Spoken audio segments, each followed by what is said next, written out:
Good evening. This is the regular city council meeting for Tuesday, January 16th, 2024, and I'll call this meeting to order. Tonight we have Pastor Craig Massey of Hope Reformed Church. Thank you, Mayor Brown. And council. Megan, too. Hi. I'm glad to be here before you and pleased to see all of you here, especially those of you who have newly earned the right to serve here by winning the trust of the people of South Haven in the last election. Congratulations. But along with the honor of leadership come the duties of humility, integrity, and service. So let's be in prayer for these for just a moment. God of justice and mercy, thank you for the gift of life and the life of your Son, the birth of whom our community celebrates during these days. We thank you also for the opportunity to serve the people of our city. Help this body to act with character and conviction. Guide them to listen with understanding and goodwill. Help them to speak with charity and restraint. Give all of us a spirit of service. Remind us frequently that we are all stewards of your authority. Guide this council to be the leaders of your people's needs. Help them see the humanity and dignity of those who disagree and treat all persons, no matter how weak or poor, with the consideration your creation deserves. And finally, Lord, renew us with the strength of your presence and instill in this body the joy of helping to build a community worthy of your creation. We ask this as your sons and daughters, confident in your goodness and love, in the name of Jesus. Amen. Amen. Amen. Thank Good you. meeting. Please stand if you can for the Pledge of Allegiance. I pledge allegiance to the flag of the United States of America and to the republic for which it stands, one nation, under God, indivisible, with liberty and justice for all. Roll call, please. Jeff Arnold. Here. Mary Hasley. Here. Wendy Onuki. Here. Joe Reeser. Here. George Sleeper. Here. Letitia Wilkins. Here. Annie Brown. Here. And tonight we have South Haven Public Schools Superintendent Kevin Schooley to provide an update about the operating millage renewal. Great to see you here. Thank you. Appreciate you giving me the time, and congratulations to all of you. And as a 30-year citizen in South Haven, I appreciate your service. It does take a lot of work, and we do appreciate it. With that, and I apologize for some of my attire. I've been doing a couple things on the roads lately, as some of you know. I'm just here to inform you that, pardon me, South Haven Schools has an operating millage renewal, and that's coming up on February 27th, so next month. And from time to time, I get questions like, okay, the first one is, what is that? So what that is, Michigan passed Proposal A in 1994, and it changed the model of school funding. And it was based on local property taxes, and now it's based on a state income tax, or state sales tax. Excuse me, I'm out of breath. A state sales tax and education tax on non-homestead properties. So non-homestead properties are not your primary residence, okay? They're businesses, investment properties, and second homes. So under Proposal A, schools are required to levy 18 mills. Excuse me, I don't know. Water? You want water? What am I doing? Huh? I didn't use mine. Nope.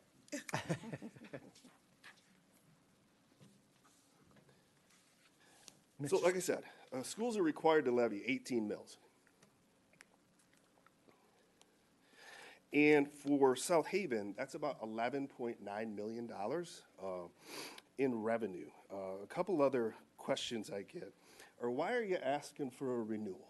Well, it's the simple answer is, it expires at the end of 2024, and we have to.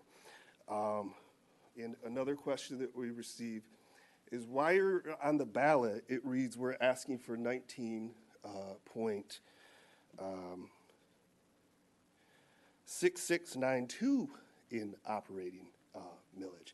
So the reason for that is due to what's called the Headley rollback. That takes place when the district's tax base grows more than the rate of inflation.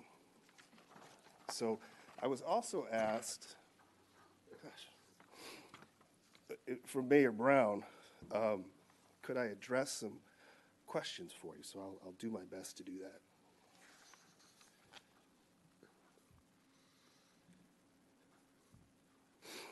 So one of the questions was, what amounts are received from each jurisdiction within the district boundaries? So I can give that to you.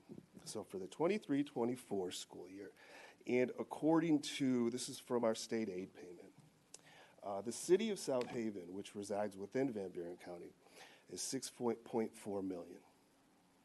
South Haven Township, 1.5. Casco, 2.7, almost 2.8. Geneva Township, 521,000. The city of South Haven, that lies in Allegan County, not in Van Buren, is 49,500. So that is quite a bit of revenue that we receive. I do have the previous 3 years of data. I don't know if you want me to read that to you, or what I could do is send it to Ms. Hosier, and she could distribute it to the council members. That would be great. Thank you. Also, there was a question, does the school receive the entire 18 mills? Yes, we receive the entire 18 mills. And then there was a question about our foundation allowance. Our foundation allowance currently is $9,608. And that was an increase from 22-23. And I think that there was a question about, how much of that foundation allowance goes, or is from the Michigan Department of Ed versus how much is from the generation of the non-homestead renewal money. So I can give you that number in total. So MDE per the year will contribute $5,095,338. The non-homestead is $11,909,602. So, it's about 48%, 49% of the overall operating budget. Now, also in the pamphlet, and there's some pamphlets here for folks if they, if folks in the community would like some, you could also go to our website and take a look there. So, but in the pamphlet, and I want to say it's on page 3, there was a graphic, and it talked about different revenue sources of the district. And 2 of those revenue sources I was asked to comment on. There's a revenue source called Other State Revenue. And what that is, that's a MIPSR retirement at $3.7 million. That's at-risk funding and grants at $1.2, and it's special education funding at $400,000. And then there's some smaller grants that are in there as well. I would mention that the MIPSR's retirement is both a revenue and expenditure. It comes in, it goes out. The other question was, what was the other revenues mentioned? So that, and it's a lesser amount, but that's ISD, money that we receive from the intermediate school district, investment earnings, food service costs, transfers, athletic and rental fees, private donations, and Medicare service reimbursement. The last question I received, is any of the millage diverted to the DDA, BRA, LDFA? No, it is not. It entirely goes to the school. I encourage you to visit our website. It's at shps.org, and there's a link to not only this packet, but a frequently asked question section that I think is very helpful. And really, if folks need a more detailed answer, they can always feel free to call the office, and Nancy or I will do what we can to find out the answers for you. So in a nutshell, I think that's what it is. Mr. Mayor, can I ask a question? Ms. Mayor, go could I ahead. ask a question? Yes, go ahead. Mr. Schooley, for this February 27th vote, if you vote yes, you're not adding to your taxes, you're just continuing your taxes. Is that the safe way to put it? Yes, for non-homestead properties. Primary residents are not impacted. So a yes vote's not more taxes, just continue to pay the same. It's a renewal, yep. Thank you. Any other questions? All right.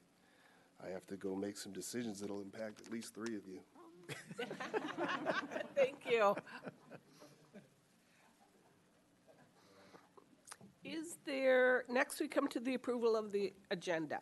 I move to approve the agenda with an amendment to item 9 under old business. I would like the amendment to be, instead of Mary Hosley, I would like it to be George Sleeper. I second. Is there any discussion?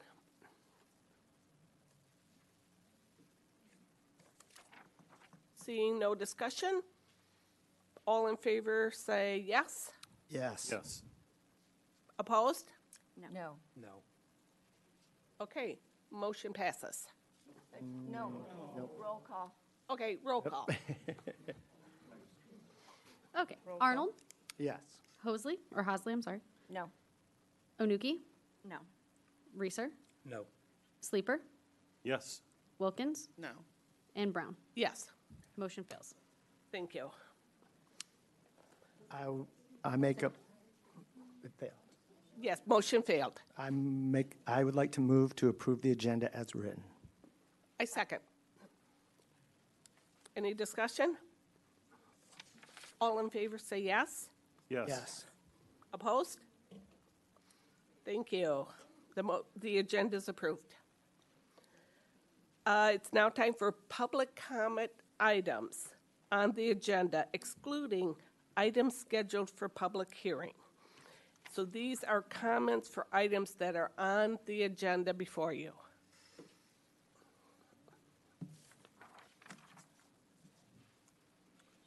I'm Bob Sherman, 250 North Shore Drive, and I appear this evening as a year-round resident of South Haven, a current member of the Planning Commission. I've also served on the Parks Commission, and I've served on the Local Officers Compensation Committee for the past several years. Specifically, I want to speak to your action at the meeting of January 2nd regarding the appointment to the Planning Commission for 2024, and tonight's agenda item number 9, approving the council's ex officio member of the Planning Commission. And although Mayor Brown had recommended that Mr. Sleeper be reappointed to that role, I certainly acknowledge the council's right to affirm or deny that recommendation. All that said, however, I believe your action to not reappoint George Sleeper was disrespectful of him and shameful on your part. The action appeared, in my opinion, to be well-planned and carefully rehearsed. It totally devalued his contributions to that body over many years. And I can tell you that George is universally respected and held in the highest regard by current members of the Planning Commission, and his contributions are greatly valued. In light of the aggressive schedule for the Planning Commission in 2024, his absence would be a significant loss. I strongly urge that you reconsider that action, and this evening that you reappoint George to the Planning Commission. Thanks. Thank you.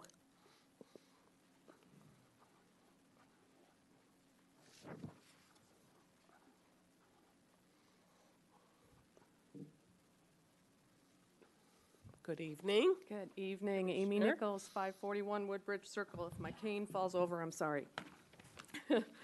My purpose here tonight is to express my deep displeasure on the behavior of 4 council members at the meeting on January 2nd for the resolution to appoint Councilperson Hosley to Planning Commission.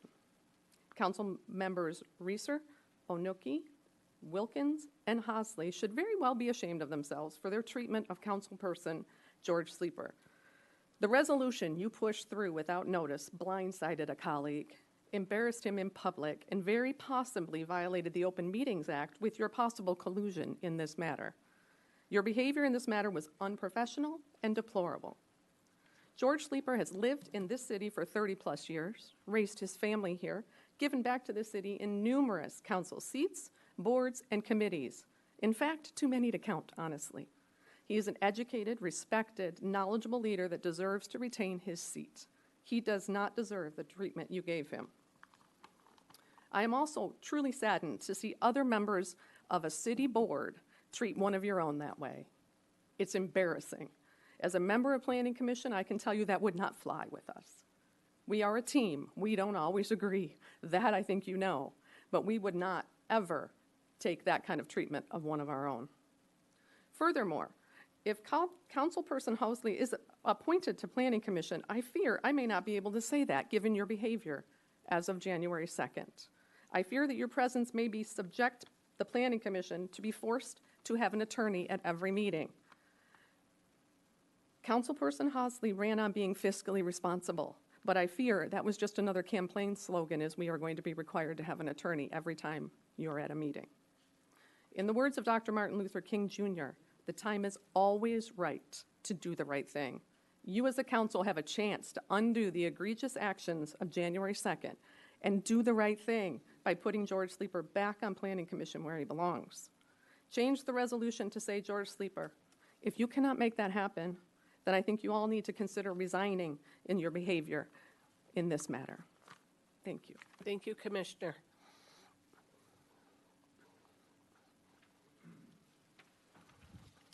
Nancy Nat, 125 Elkenberg. Before I start, I would like to welcome Annie Brown as our new mayor and Mary as our new city council person. I'm here tonight to talk about this, again, the Planning Commission appointment of Mary Housley, and I broke it down to 3 different areas: the facts, governance, and character assassination. The facts. Mary read the city council selection of a PC member, and in our ordinance, it required to have a city council vote and a resolution. She sent emails to Kate and to every one of you, including the mayor, on this matter. Kate followed up with an opinion from our city attorney. The city attorney found that the procedure had been handled incorrectly for a number of years for whatever reason. No one should have been blindsided by this if they read the emails. It was not done behind closed doors. There is no coup. It is stated clearly in our city ordinance and was shared with the aforementioned people before the city council meeting 2 weeks ago. Governance. It is called democracy, regardless of how people feel and whose feelings may or may not be hurt. Mary was voted in by city council. The resolution will be completed and things will be done correctly for the first time in 20 years. End of story. Character assassination. This goes to the members of the Planning Commission who supported Clark Gruber's motion. The opinions I've heard tonight and those that I heard at the Planning Commission lack due diligence of fact. The attempt by Clark Gruber was merely a sophomoric attack to block governance of our city and by some to undermine the character of Mary Housley. Mary was legitimately selected and will be serving on the Planning Commission. She is more than qualified than most who serve on this committee, and she should be treated with respect. Time served on a commission does not make one an expert. Mary, who has been on council for a short time, has uncovered a 20-year-old oversight. That, in and of itself, makes her more qualified to serve than most on the Planning Commission. In my opinion, people who attempt to block enforcement of our ordinances should be removed from the seats they hold. Thank you. Thank you.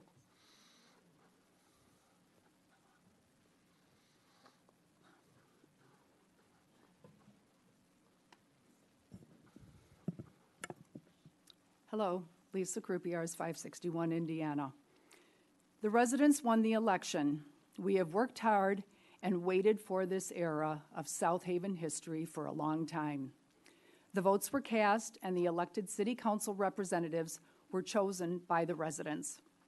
We residents want to have a voice in the conversation, to be listened to and to be heard.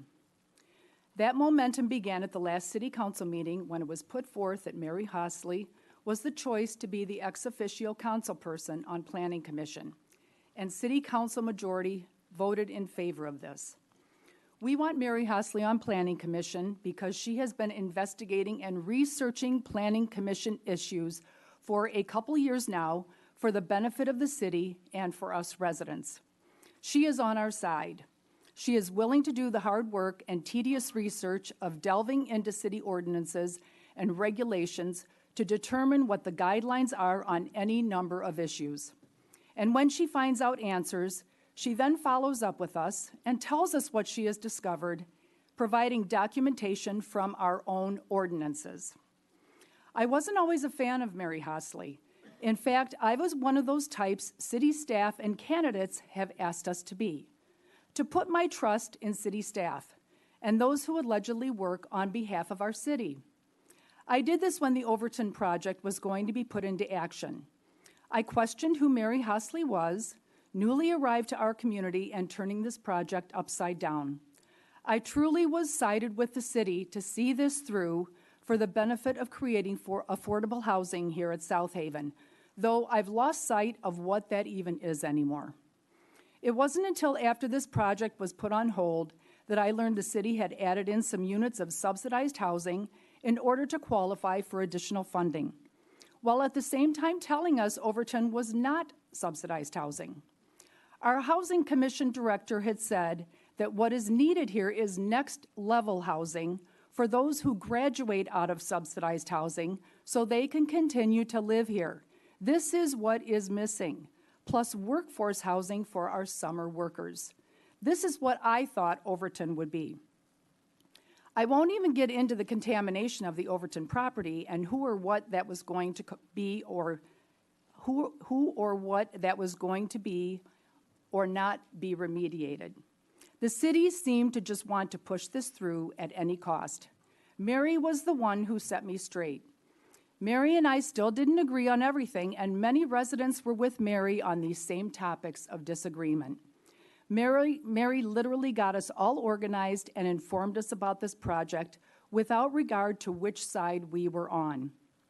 Once I got to know Mary better, I reached out to her on anything that was questionable or seemed downright wrong regarding the many construction projects around South Haven. Many of us residents reached out to Mary as well. Mary is smart, patient, willing to investigate and pore through the city ordinances to discover regulations that apply to the city situations we inquire about, more so than anybody else at the city. What has become more clear to me and many others is that our city staff devoted to building construction compliance is small and apparently not as experienced as we need to manage the amount of construction taking place in our city. City staff must be collaborative with the Planning Commission and Zoning Board of Appeals in order to have consistency and compliance amongst all angles of the building processes here at South Haven. Mary Hostley, as the ex officio councilperson to Planning Commission, provides fresh eyes and perspectives on Planning Commission issues and matters. Whatever experience and expertise councilperson Sleeper brought to Planning Commission will be matched and exceeded by councilperson Mary Hostley's areas of expertise, professional background, and willingness to pursue every detail in our ordinances. Planning Commission does not have a right to make a recommendation to City Council, South Haven's ultimate governing authority. Thank you to Planning Commissioners Neese and Varney for speaking to this as the matter unfolded at the last Planning Commission meeting, especially since this motion was brought by Planning Commissioner Clark Gruber, who is stepfather to Griffin Graham, South Haven's Assistant City Manager. Nepotism and its influence should not be an issue that is part of our city's decision-making. All of us residents rely on our city to make objective decisions in the best interest of all who work and live here. We residents voted, an effective city council resulted, and we want what we voted for. If our majority city council determines Mary Hostley should be appointed councilperson to the Planning Commission, this is what we residents support to be the final decision as well. Your time is up. Thank you.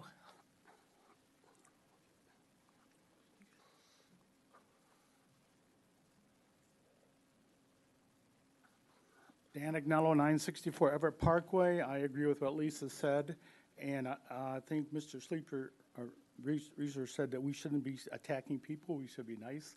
And we've already started the second meeting of the year attacking people. George has done a great job on Planning Commission. No questions asked, okay? But it's time for the change, you know. Elections have consequences. Mary was voted in, she was nominated, and it clearly states, even a dumb engineer like me can figure it out, that you cannot appoint a member, ex officio member, from the city council, the planning commission, by consent agenda. You have to go through resolution. And Mary found that out. But like Lisa said, it's been happening incorrectly for the past, I don't know how many years. But Mary, like Lisa said, Mary is more than qualified. Mary is a lawyer. You already have a lawyer on your planning commission and on your city council. So the lawyer need is right there, okay? Mary analyzes everything backward and forward. We don't always agree on things, and she researches everything. She knows the codes better than I do, and I look at them a lot, especially with regard to STRs. So, and she can take the planning course. I'm sure the city will pay for her planning course, just like she did for George. George took the course. And you guys need to support Mary. We need a change. We have a resident centrist council, and we need a resident centrist person on the planning commission. Planning commission has done some great things. I've been to a lot of the meetings, but I watched the meeting from last time where the nomination was made, or the comment was made, recommendation was made for Mr. Sleeper. There is nothing, again, I'll state it again, like other people said, there is nothing in the ordinance that says planning has that power.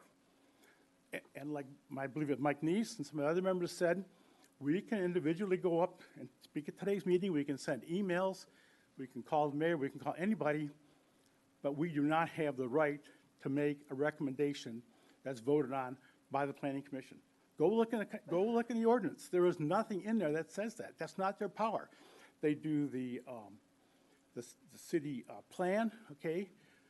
The master plan says right in there, and they do anything has to do with planning, with zoning, with planning. That is their job, and that's it. So we need to pass the resolution to elect Mary.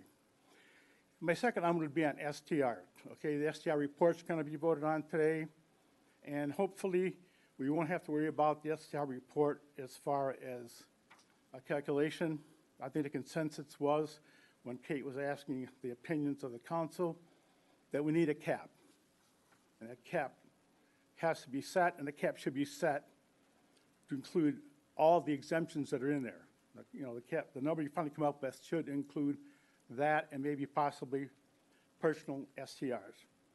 And part of that discussion of her points, talking points, was personal STRs should be only available to residents.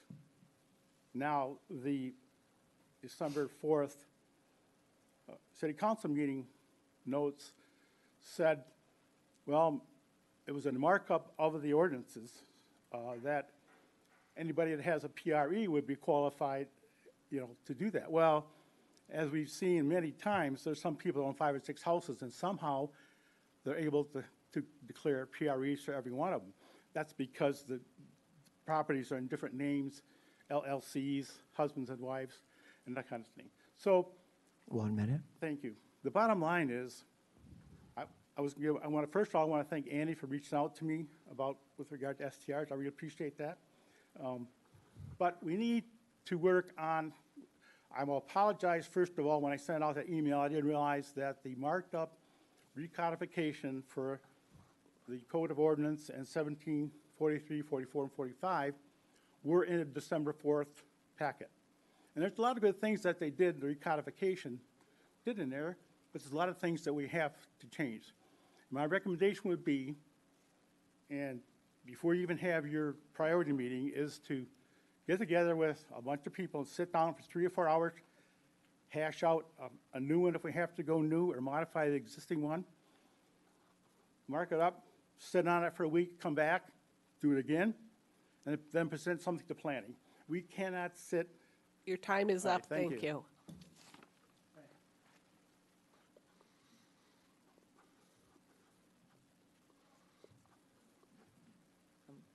Lisa Beck, 879 Monroe Boulevard. First, I too would like to congratulate the people that were elected and re-elected. I'm here to speak on behalf of Mary Hosley in favor for several reasons, but first of all, first one is a personal experience that I am sure that most on the city council are familiar with right now, so I won't go into great detail, but there was a question of an ordinance about a building that's going up near us, and I was told on several occasions after way too many emails that there was no ordinance that covered that. Mary found not one but 2 ordinances that clearly cover it, and I really appreciated that. I have not really appreciated the response I've gotten from some in city council. I did hear from Jeff and Wendy, and I appreciate that. But the point is not that issue because there's plenty of emails about it.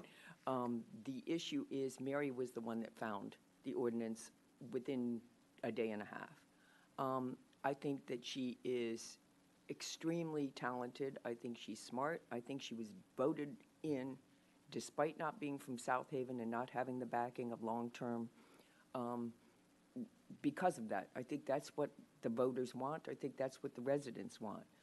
Someone on Facebook posted about, she's not as familiar with the way things are done. I think that that's the reason she was voted in, is we need some fresh ideas. We need some fresh blood. We all know Mary's attention to detail. And like others have said much more eloquently than I can, we don't always agree. But I think a lot of us do trust that Mary will try to do the right thing. She will listen. She'll have an open mind. And I do not believe that every time she comes we're going to need to hire a lawyer. I think that that was kind of a low shot. I'm not as familiar with you, Mr. Sleeper, but I'm sure you've done a great job on the Planning Commission. I've heard wonderful things about you, but I think we need to follow the rules. And I think Mary there's a resolution for her. It hasn't been done right. It is a new time in South Haven's life, so to speak, and I think that we should follow through on what we started and have Mary voted in. Thank you. Thank you.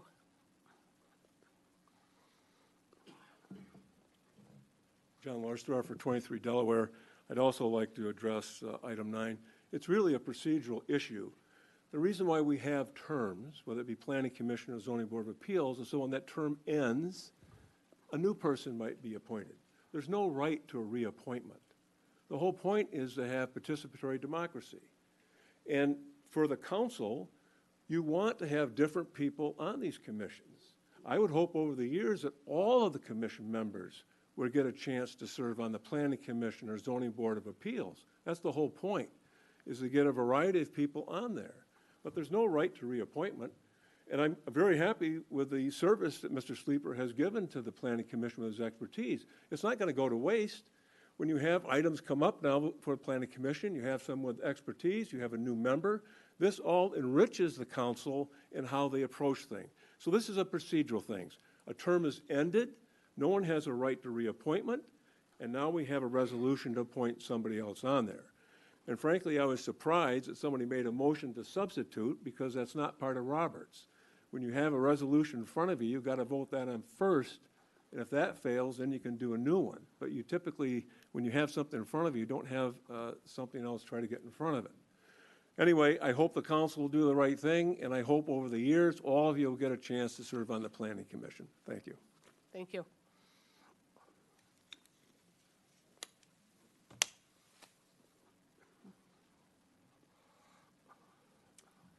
Linda Schubel, 125 Van Buren. I'm coming at this from a personal standpoint. I've known Mary since the 90s. What you see is what you get. She is honest, she is hardworking, she is loyal, she is true. She has no hidden agenda. She's a retired attorney. She could be sitting back on her laurels and enjoying the good life. She cares about South Haven. Genuinely, deep in her heart, she only wants what's fair for you to be fair for you. That's all she wants, fair across the board, not special treatment for special people. Mary should be on the Planning Commission. She's no offense to you, Mr. Sleeper. I think new eyes are a great thing. She'll come at it with a fresh perspective. I think we should do the right thing. Thanks. Thank you, Linda.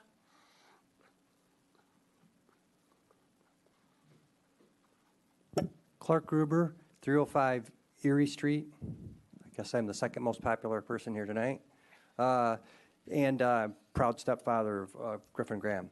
I spent 12 years on council and almost as many years on planning as well. I know this is a very, very hard spot to be and to be able to make decisions. Coming at it from the Planning Commission perspective, I think George is the best tool. I didn't take anything away from Mary when talking about her. I just looking at who would be the best tool to put your direction forward. And we have to remember that. If you want a new direction, it comes from City Council. Planning Commission will not create any direction. They will listen to your council. They will take the information you've provided them and say, look, this is what we want you to work on, Planning Commission. And when I look at that group, and when I look at the best tool we possibly have at the moment, it's George. What may happen 2 years from now as individuals get additional experience, I know what that's like. When we talk about committees and boards, I was on the Airport Authority, I was on the Harbor Commission, I was on the Liberty Hard Bailey Board, and also planning. So, you know, I had the opportunity to be on more than one board, and I know when I started, I had to take some time, learn where I needed to be, and use that focus. Now, one of the hardest things I've had to do when I was sitting on council was when I had something in front of me, and I wanted to say yes, and other individuals wanted to say no. And I started hearing from my constituents. And my first big vote on council was with the Wolf Restaurant. And they wanted to put a restaurant down on the South Beach. And I thought that was a great idea.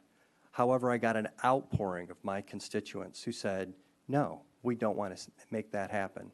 So what did I vote and what did I do? I voted against where I wanted to, and I went with my constituents.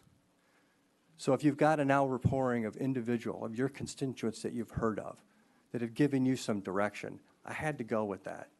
And I know that tonight there was a petition that was put together of over 50 names of individuals who feel like George would be the right individual for Planning Commission. So you have an opportunity in front of you to take a motion, which was properly created. Once that motion is in, you then amend the motion, put George Sleeper on that, vote on that amendment to the motion, and then vote on the motion. So good luck with your decision-making tonight. It's not easy. Thank you. Thank you, Commissioner.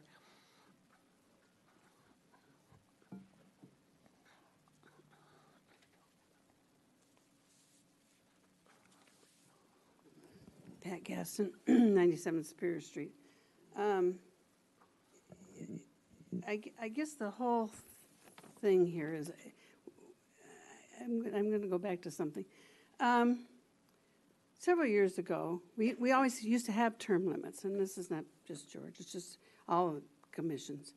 We had term limits, but unfortunately, we couldn't find enough people to fill all those positions, so we had a vote, and we got rid of term limits. I guess my problem now is I see people staying on, and this is not just about George and Mary, on these commissions, like Supreme Court justices or something. People are, used to be that we didn't have enough people that were willing to serve. We have people willing to serve, but people stay on there, and so they're reappointed, and so that person never gets to serve. I would just like to suggest, and this is not just about George, I would like to suggest that when term ends, and when city staff calls the person and said, would you like to reapply? That they say to those people, by the way, there are other people willing to serve. And when somebody takes up the option to reaffirm that they want another permit, for them to ask, are there other people willing to serve?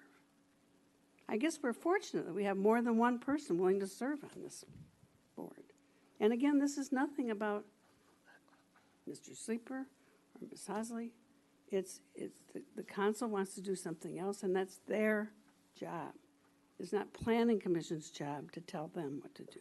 As Mr. Gruber said, it's City Commission's job to tell planning. So I too have dealt with Ms. Hosley. I think she'll be fine. It's just time to move on. And again, I hope my other thing about these commissions, that somebody takes that into consideration. When you say, oh, I want another term, it'd be nice if you would say, gee, there's other people. We've got new people coming into our community all the time that want to serve, but they can't because the other people are reappointed over and over. You know, Mr. Gruber was saying he's been on planning for years. I mean, I don't think people should be on planning for years. You know, a term, 2 terms, that's okay. Then it's time to move on. Thank you. Thank you, Pat.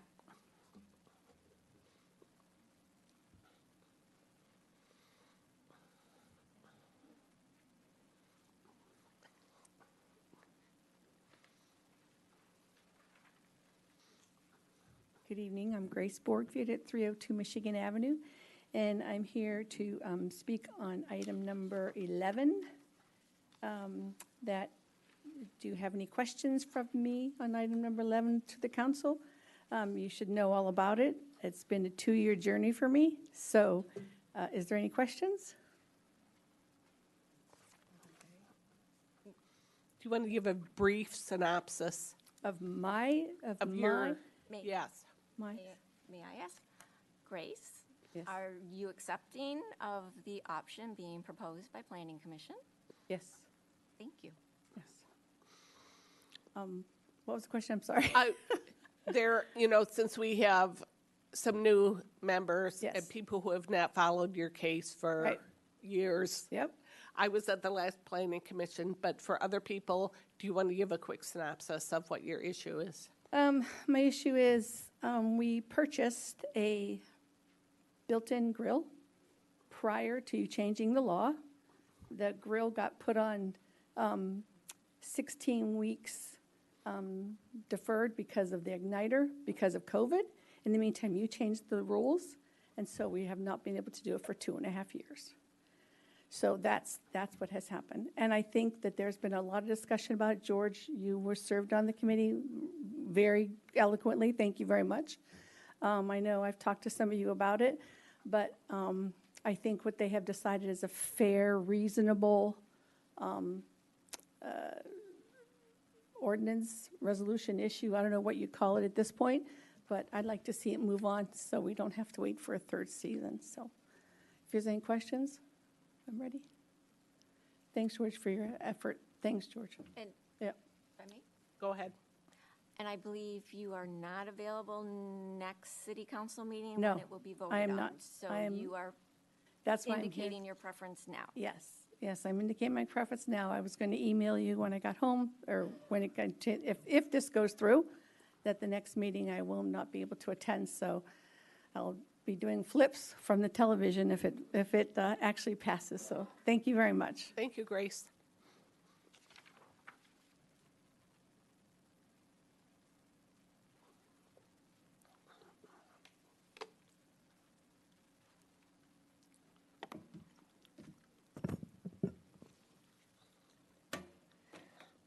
Joe Wilkins, 811 Indiana Street.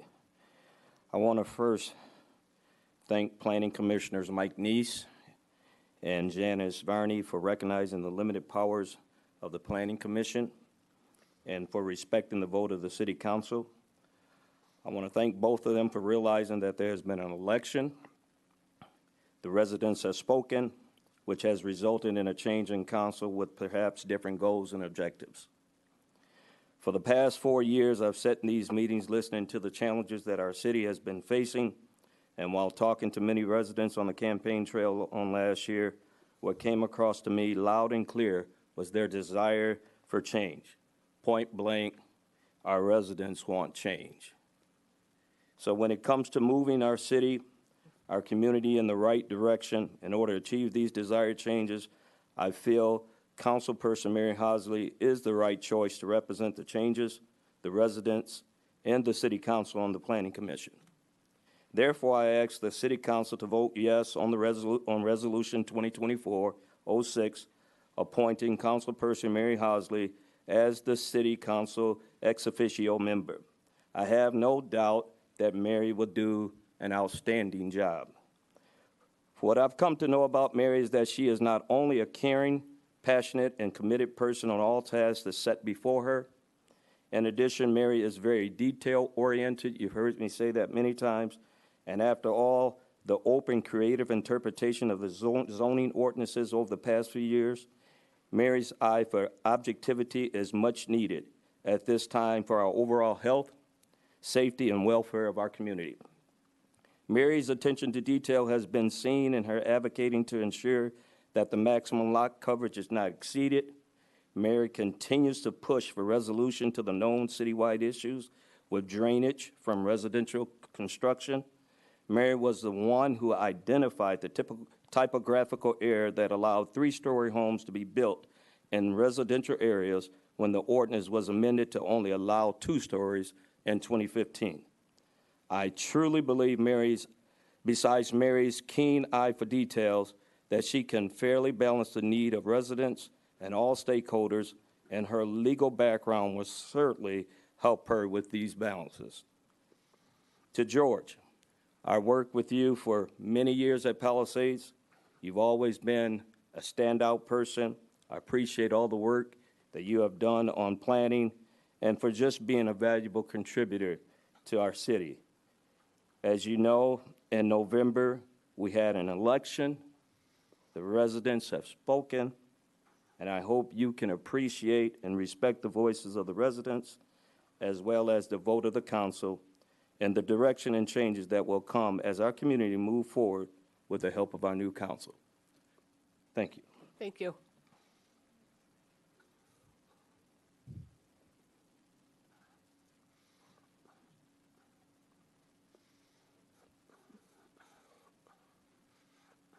Hi, Jack. Hello. Jack Fitzer, 24.5 Grand Boulevard. I just want to say one thing, and that's congratulations to this new board. You have an opportunity to make changes and to do things that haven't been done in the last number of years.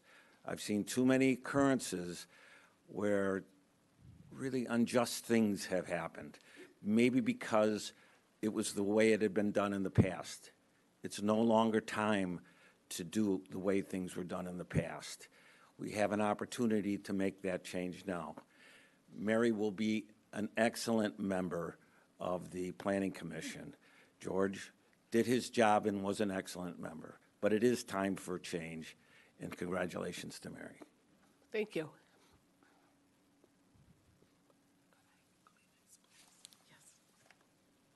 Any other comments? Hi, Jim. Hello. Jim Hale, 266 Oak Street. As a former longtime member of the Planning Commission, I know that whomever is selected by the council to represent them is an invaluable asset for communication between the Planning Commission and the council. I'm here this evening to fully endorse and support the vote that a majority of you cast last January 2nd to appoint Mary Hosley as the council ex officio member to the Planning Commission for the remainder of her term. I do believe that Mary will listen, will find compromises that fall within a fair and reasonable interpretation of our city charter, city code, and city zoning ordinances. Mary has a history of scrutinizing various proposed developments in regard to both environmental issues and critical parking issues in our residential areas. Her legal background forces her to look at things and matters from all different perspectives. I believe she will focus on what is right for South Haven based on her discussions with not only the registered voters, but all stakeholders. I've known her for a relatively short time, but in speaking with those who've known her for much longer, I've come to understand that people who know her have heard that she is a straightforward shooter, does not back down when challenged, when she is certain of the facts on her side. If she does find a problem with an issue and receives new facts, she has no problem with compromising that position and changing her situation based on those facts. I understand that Mary has communicated with the City Council, or did communicate, on both December 29th and 30th about the appointment process of the City Council member to the Planning Commission. Mary's eye to detail with execution of our local laws as written should be welcomed as a breath of fresh air. The City Council has voted. Tonight's vote is simply to commemorate to writing what was voted on January 2nd. I urge you to let this vote go through and allow democracy to occur. Thank you. Thank you.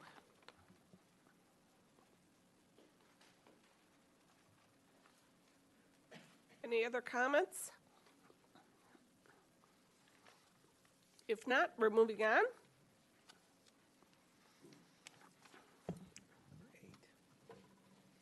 Next, the approval of a consent agenda.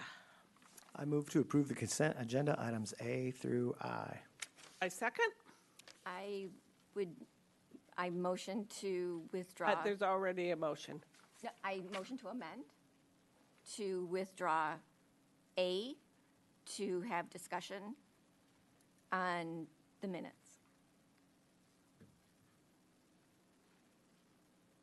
There's no support, so the motion dies. I think that's pulled.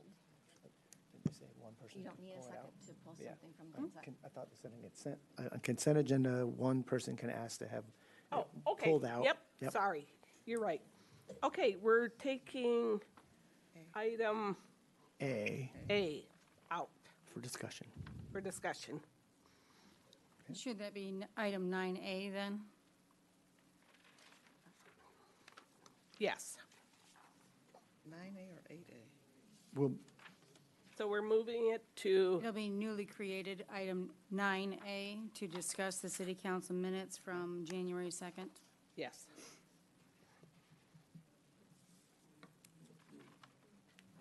Any other changes? Well, if that motion needs a second, I'll go ahead and second the motion. Okay, thank you. So the consent agenda is, we are taking out item 9A. Oh, we're taking out A. and 8A and moving it to old business 9A. Thank you. Next, Vote.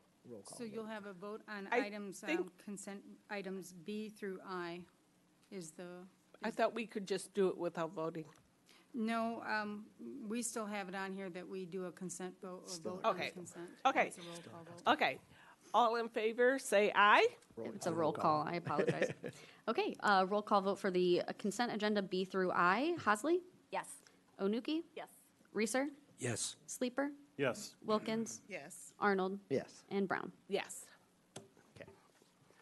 Okay, moving on to old business. So then we go to 9A. Then we go to 9A, Mary's item. Correct? Correct? I'm sorry? Now we're on to 9A, the item that Ms. Hosley would like to discuss. Correct. Correct? Okay. Correct. Yep. May I, Madam Chair? Go ahead.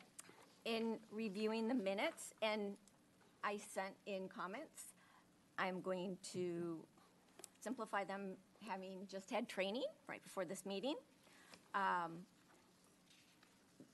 I would move to, under agenda item I would move to strike anything after address the council for each of the three speakers, such that it would read Clark Gruber, 305 Erie Street, address the city council. Joe Wilkins, 811 Indiana, address the city council. Tricia Shepard, 214 Superior Street, address the council. For agenda 8A, I would insert before the motion that there was a discussion about the item. For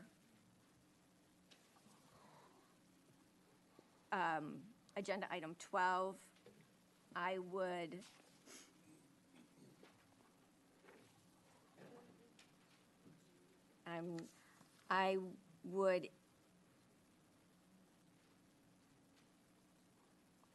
insert, sorry, I had things made out, but I'm shortening them. I would insert Hasley inquired about beach safety being a priority matter or a standard matter. I'm sorry. So I would insert after beach safety being a priority matter or standard matter. And then, and that would be an end of sentence. And then a new sentence would start that Brown clarified the beach safety would be discussed. No, I'm sorry, beach safety discussion will be held during the priority setting workshop. I'm sorry, can you clarify? So this is on item 12, and in the minutes it currently states, Hasley inquired about beach safety and if a discussion will be held during the priority session workshop, and that's the end of that, barring the vote. And and so you want to modify that line to say what now? Actually, thank you for clarifying. I will simplify. I would leave that as it currently stands. And I would say Brown clarified that beach safety will be discussed at the priority setting workshop at the end. So there would be no striking it. So it would read in its entirety, Hasley inquired about beach safety and if a discussion will be held.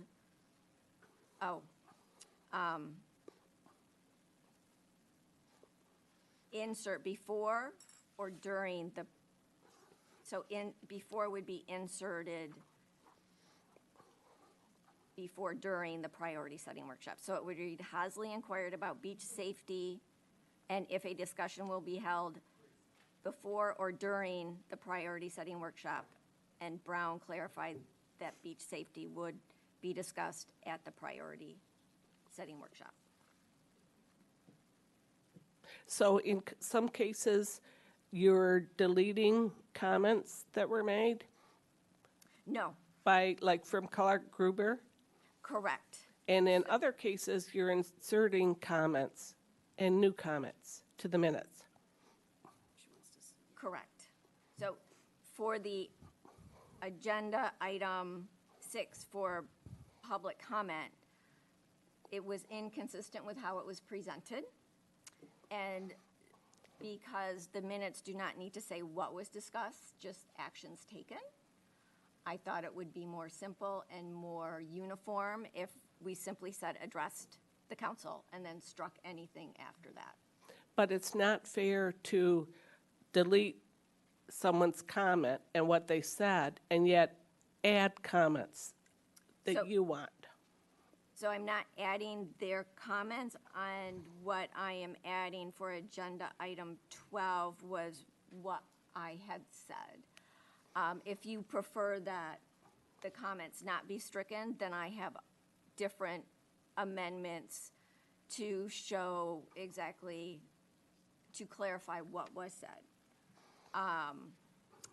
Because agenda item 8A was not newly added, it was amended agenda item 7I. The descriptions of the public comments do not are not accurately reflecting what had happened. First of all, let's remember that our clerk is trained in taking minutes. So she has been trained in what to do. I just think it's not fair and it's not accurate to remove what comments were made by the public and then add more to what you want to be said. I appreciate your concern, Madam Chair, Madam Mayor, and as I submitted my comments to both you and Ms. Hosier yesterday morning, I had actually provided not removing what the public said, but clarifying that Mr. Gruber spoke not only of the new council, but also appointment of city council member to planning commission. And no offense, newly added could be misinterpreted as it wasn't on the agenda, but it was on the agenda, and it was amended agenda item 7CI. Oh, believe me, those were newly. If I may, I think there was some confusion. When that motion to remove item 7C, I believe it was, 7CI, there was a creation of a newly agenda item, and I think it was clear for people who were just reading the minutes what happened to item 7CI if it was not voted on in the consent agenda. And I think that's quite basically what the clerk is trying to write in there, is that there was a creation of that new 8A because there wasn't one before. It's trying to make the minutes easy to read for someone who wasn't at the meeting and may be reading these, if not tomorrow or whenever the minutes are done, or 10 years from now. And I believe that's why it's been written there as a newly created agenda item, because you have moved things out and created a new agenda item, because that item didn't occur as item 8A. It did occur as item 7CI, but it was taken out of the consent agenda to discuss. Madam Mayor? Go ahead. If you want to leave newly added agenda item 8A, then for it to accurately help people figure out what went where, it should also add then that it is amended agenda item 7CI. So it's clear where it came from. Okay, so item 8A, I know that you have an insertion of there was a discussion held. So I'm going to guess that after that, there should be either preceding a discussion was held, there should be something in either quotation saying that this was moved from the consent agenda from item 7CI to item 8A. That sounds acceptable. It's just the minutes as they now occur, it doesn't reflect that there was a discussion before the motion. Respectfully, none of the other items say there was a discussion because they are just the record of the vote.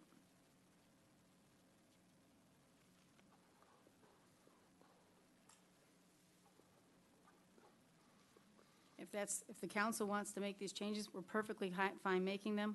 I would, however, like some guidance going forward, so we're not doing this at each meeting, is that typically when we do receive public comment, the clerk writes in there what the comment was on, either the item or spoke in favor, spoke in opposition. Is that no longer the will of the council to put down what the item they spoke on? I am fine with putting what their comment was. Whatever it was. I understand that, but there's a motion on the floor to amend. Mr. Arnold. I believe that we probably need to look to the staff for guidance on this one, that, as you mentioned, Megan has received the training, and I entrust that she properly knows how to take minutes. If something were forgotten, certainly that's where we come in, where reading our packet, reading the minutes, we can bring things to her attention that this was missed or that was missed. But I think the proper way to record minutes, we should look to the city staff for doing that. I agree. Okay, so the motion, Mr. Sleeper. Yeah, Madam Mayor, one of the notes I just took in our training was that the minutes should reflect what was done, not what was said. I looked at the minutes, they seemed pretty good to me. One of the things we talked about in our training is getting together maybe and talking about our processes going forward, and that may be a good time to discuss, you know, Kate's question about, you know, if we want to change how we do our minutes, so. That's a good suggestion. And Mr. Sleeper, exactly why I changed what I had sent to Madam Mayor and Kate yesterday is looking at just the actions, and so I had removed the comments. One other item that, with regard to Ms. Shepherd, is that the comment was that it was on a non-agenda item. It was with regard to short-term rentals. We were setting our dates for priority settings. Short-term rentals is a priority, so there could be some misunderstanding that it was an agenda item. And so I thought that that was not a fair representation, saying it was not an agenda item, especially when she was not given notice before she started speaking that it was a non-agenda item. She was allowed to speak her whole time. No, I know. Mr. Arnold? To that, I don't know if anyone else, Ms. Hosley did share her thoughts on the minutes. I saw them, I don't know if anyone else did. And this is kind of where I think we need to look to the staff, because I did not interpret Ms. Shepherd's comments the same as Ms. Hosley did. You were reminded that we were talking about things on the agenda, and she said, oh, I apologize. She was given her full time, but then said, oh, I apologize. I forgot this is not on the agenda, and then stepped aside is how I remembered it. And so that's why I think we need to look for staff on how to correctly do the minutes, so that it's not up to council interpretation on what was said. I mean, we do have the video recording. We can go and check that, and the public can always go and check that. But as far as the official minutes, I think we need to look to the staff for that. Thank you. Any other comments? Okay, the motion right now is, If you could restate the full motion that you'd like to make, as we don't have a second on the floor at the moment. Well- Just how you would like to Okay. amend the minutes, yep, after discussion. With the understanding that comments do want to be left on, I move to amend the minutes that at the end of Clark Gruber's, it would add and appointment of city council member to planning commission. At the end of Joe Wilkins, it would clarify, it would add, that is amended agenda item 7CI.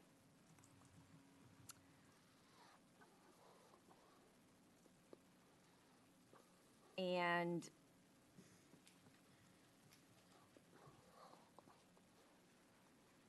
I would, for Trish Shepherd, I would say, I would strike an item not on the agenda and add short-term rentals.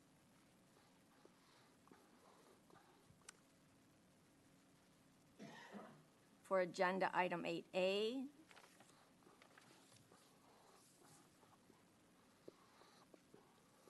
I would add that there was, I would insert before the motion by Mr. Reeser, council discussed the process.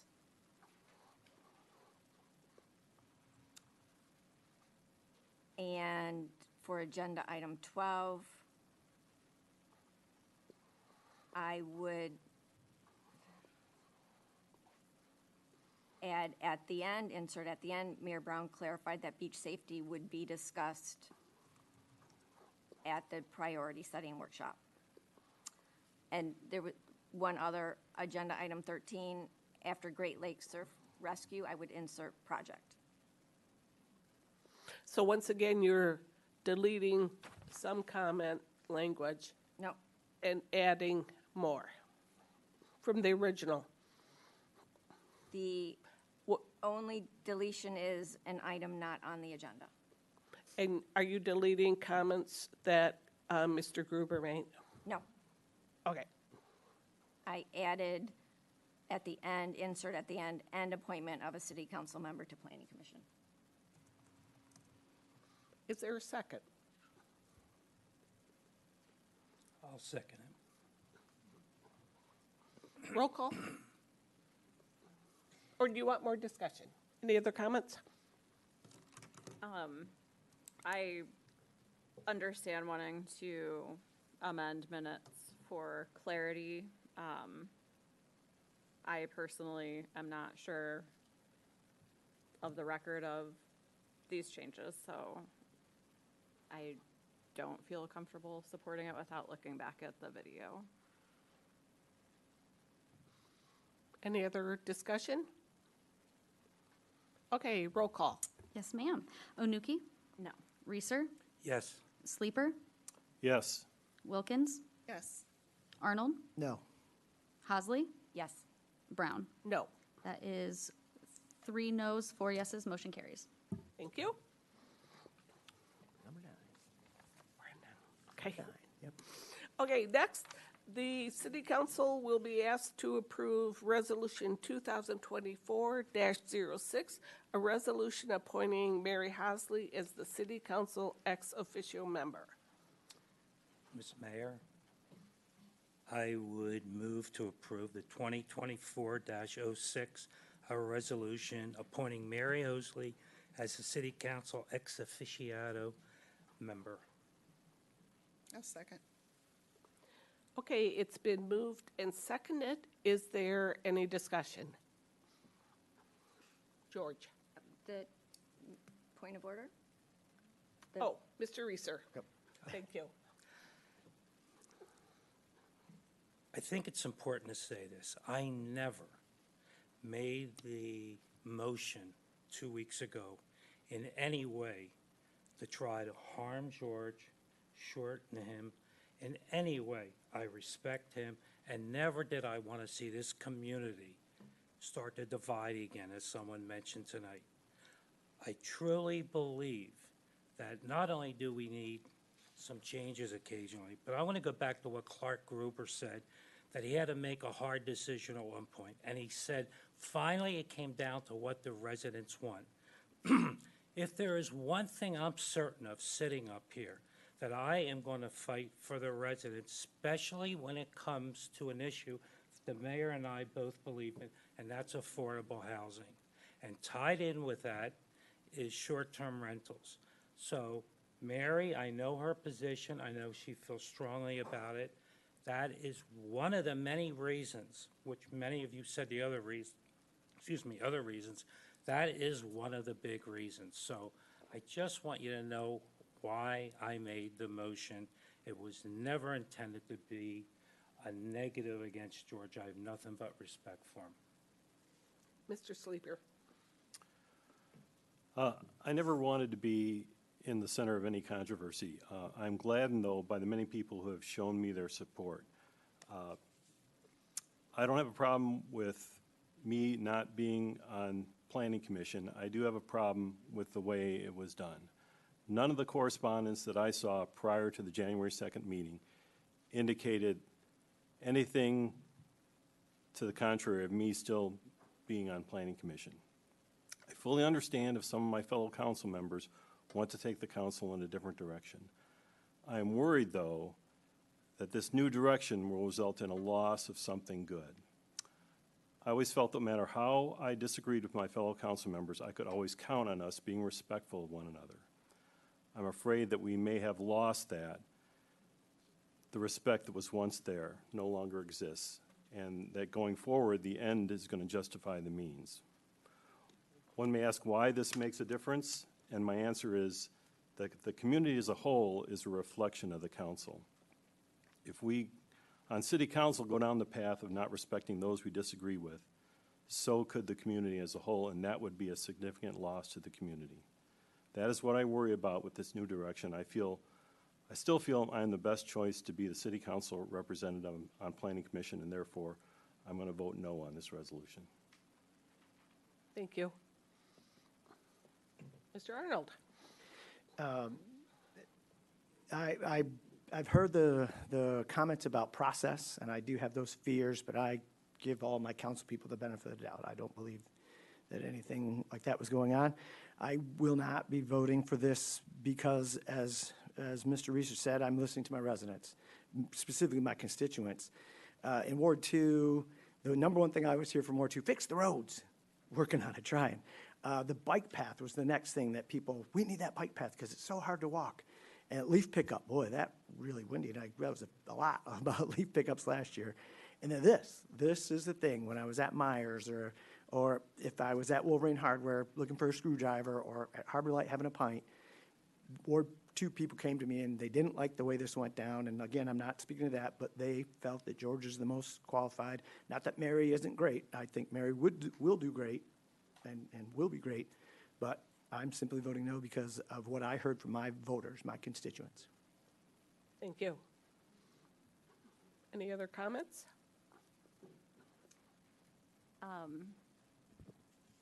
I really had no idea walking into the January meeting that we were just going to have all this controversy, just trying to do what's best for the city. And again, I fully respect George. I know he's done a great job on Planning Commission. I'm so proud to serve beside him in this role. And if there was a better way to change things up, then I just don't know what that option was at the time. So that could be a shortcoming of mine. I hear from my constituents all across the board. Obviously a lot support George, and I fully understand that, being a big fan of George myself. A lot want change too, and they bring up the election. John brought up the good point of having new people serve and just get the expertise in different areas. Like, we can do that. I think that's a great idea.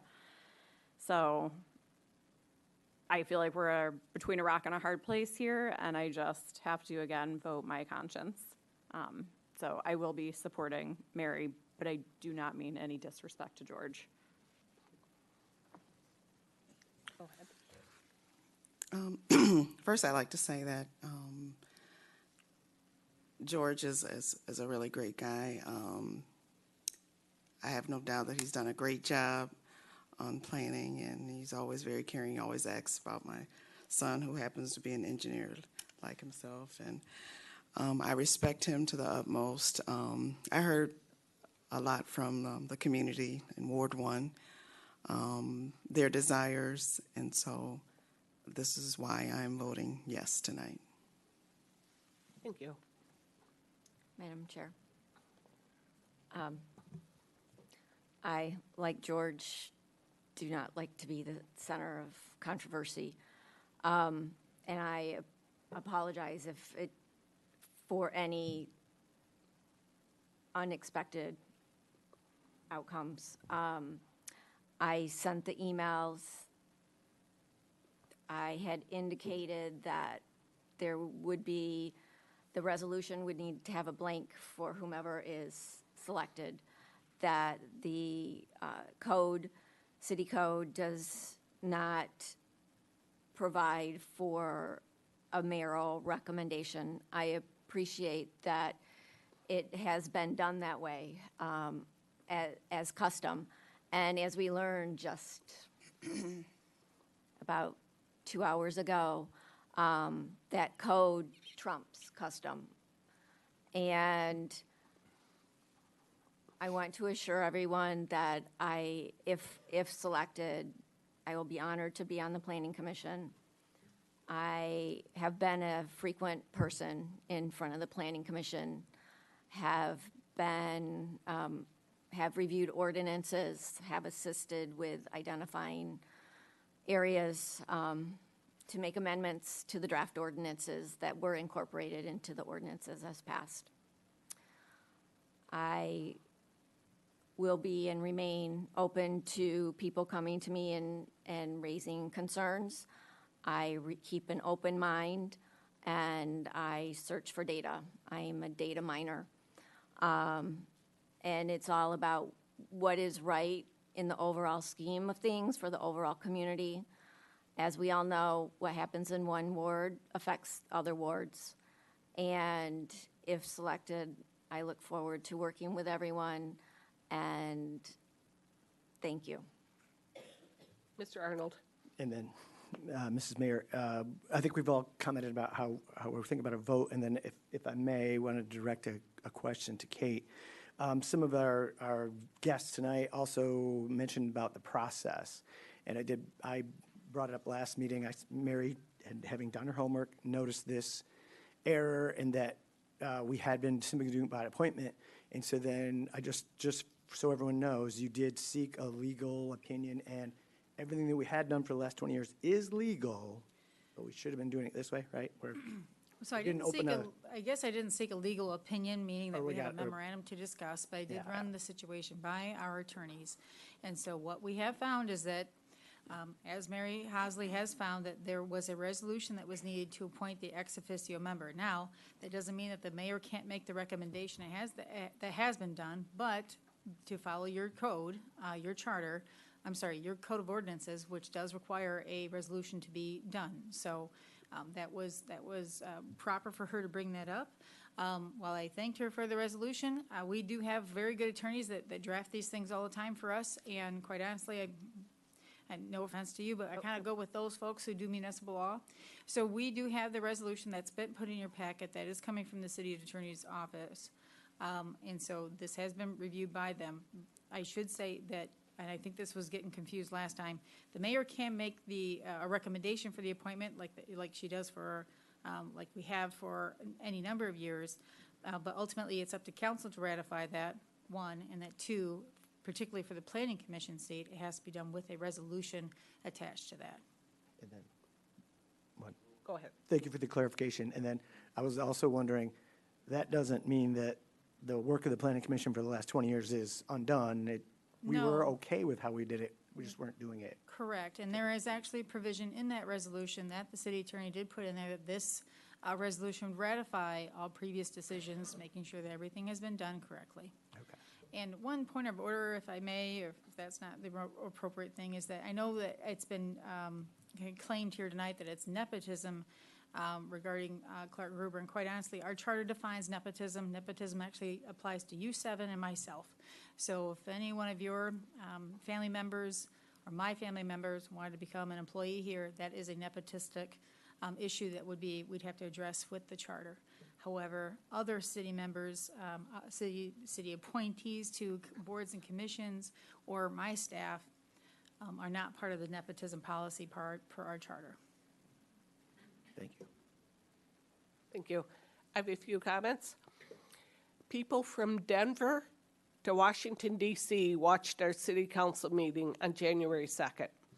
People are upset, blindsided, and disappointed in your hidden agenda to nominate Mary Hosley to the Planning Commission over George Sleeper. You don't have to be the sharpest tool in the toolbox to notice that, as Tim Stegman said, this act was planned and rehearsed. Most importantly, none of these 4 council members told me, the mayor, there was going to be a change in the agenda. And I had met with each of you, one-on-one. There was a total lack of transparency. This was cowardly. This is not a best practice. This is not honest. This is what Dr. Martin Luther King called conniving methods. Quiet, please. In fact, South Haven voters are recruiting candidates now to run against those of you who are at the end of your term. A petition was turned in tonight. One person who serves on a city commission said if Mary Hosley is on the Planning Commission, they are quitting. Thank you to the Planning Commission for your resolution to City Council to retain George Sleeper on the Planning Commission. George has served on City Council and served on the Planning Commission. He serves on the Recodification Committee. He has been training with the Michigan Municipal League longer than some City Council members have lived in South Haven. Some of you council members have children. You are their role models. Is this how you want your children to operate? Behind your backs? If you don't think you violated the Open Meetings Act, you were definitely tiptoeing around the perimeter of the law. Shame on you. Tonight, we have another opportunity to do the right thing, to act with integrity, to become a city council that is respected, not ridiculed. And when you vote, you look George Sleeper right in the eye. Thank you. Can I make a second comment? I think I'm allowed to make a second.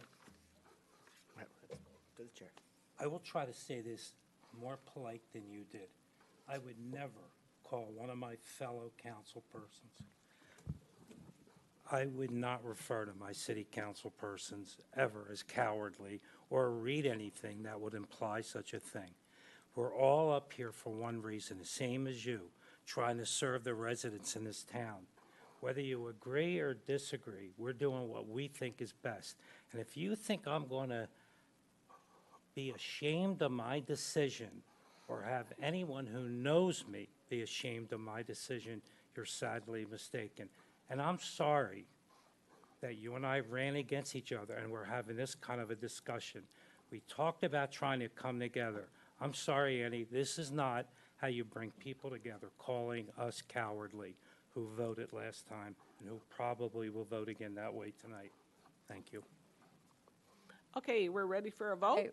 I feel like I would like to respond to this also, if I may. Go ahead. I honestly don't know where to start. When we met, this was not even an option on the table. I didn't know that resolution requirement existed. So I did what I thought was the right thing at the time. New information became available. I was enjoying my winter break with my children. Didn't really check email a lot until the day before the council meeting, which was New Year's Day, which I was also trying to enjoy with my family. Mary called me and told me that procedurally it needed to be by resolution. And that's it. That was what I understood, was that we got to decide as a council and not the mayor deciding.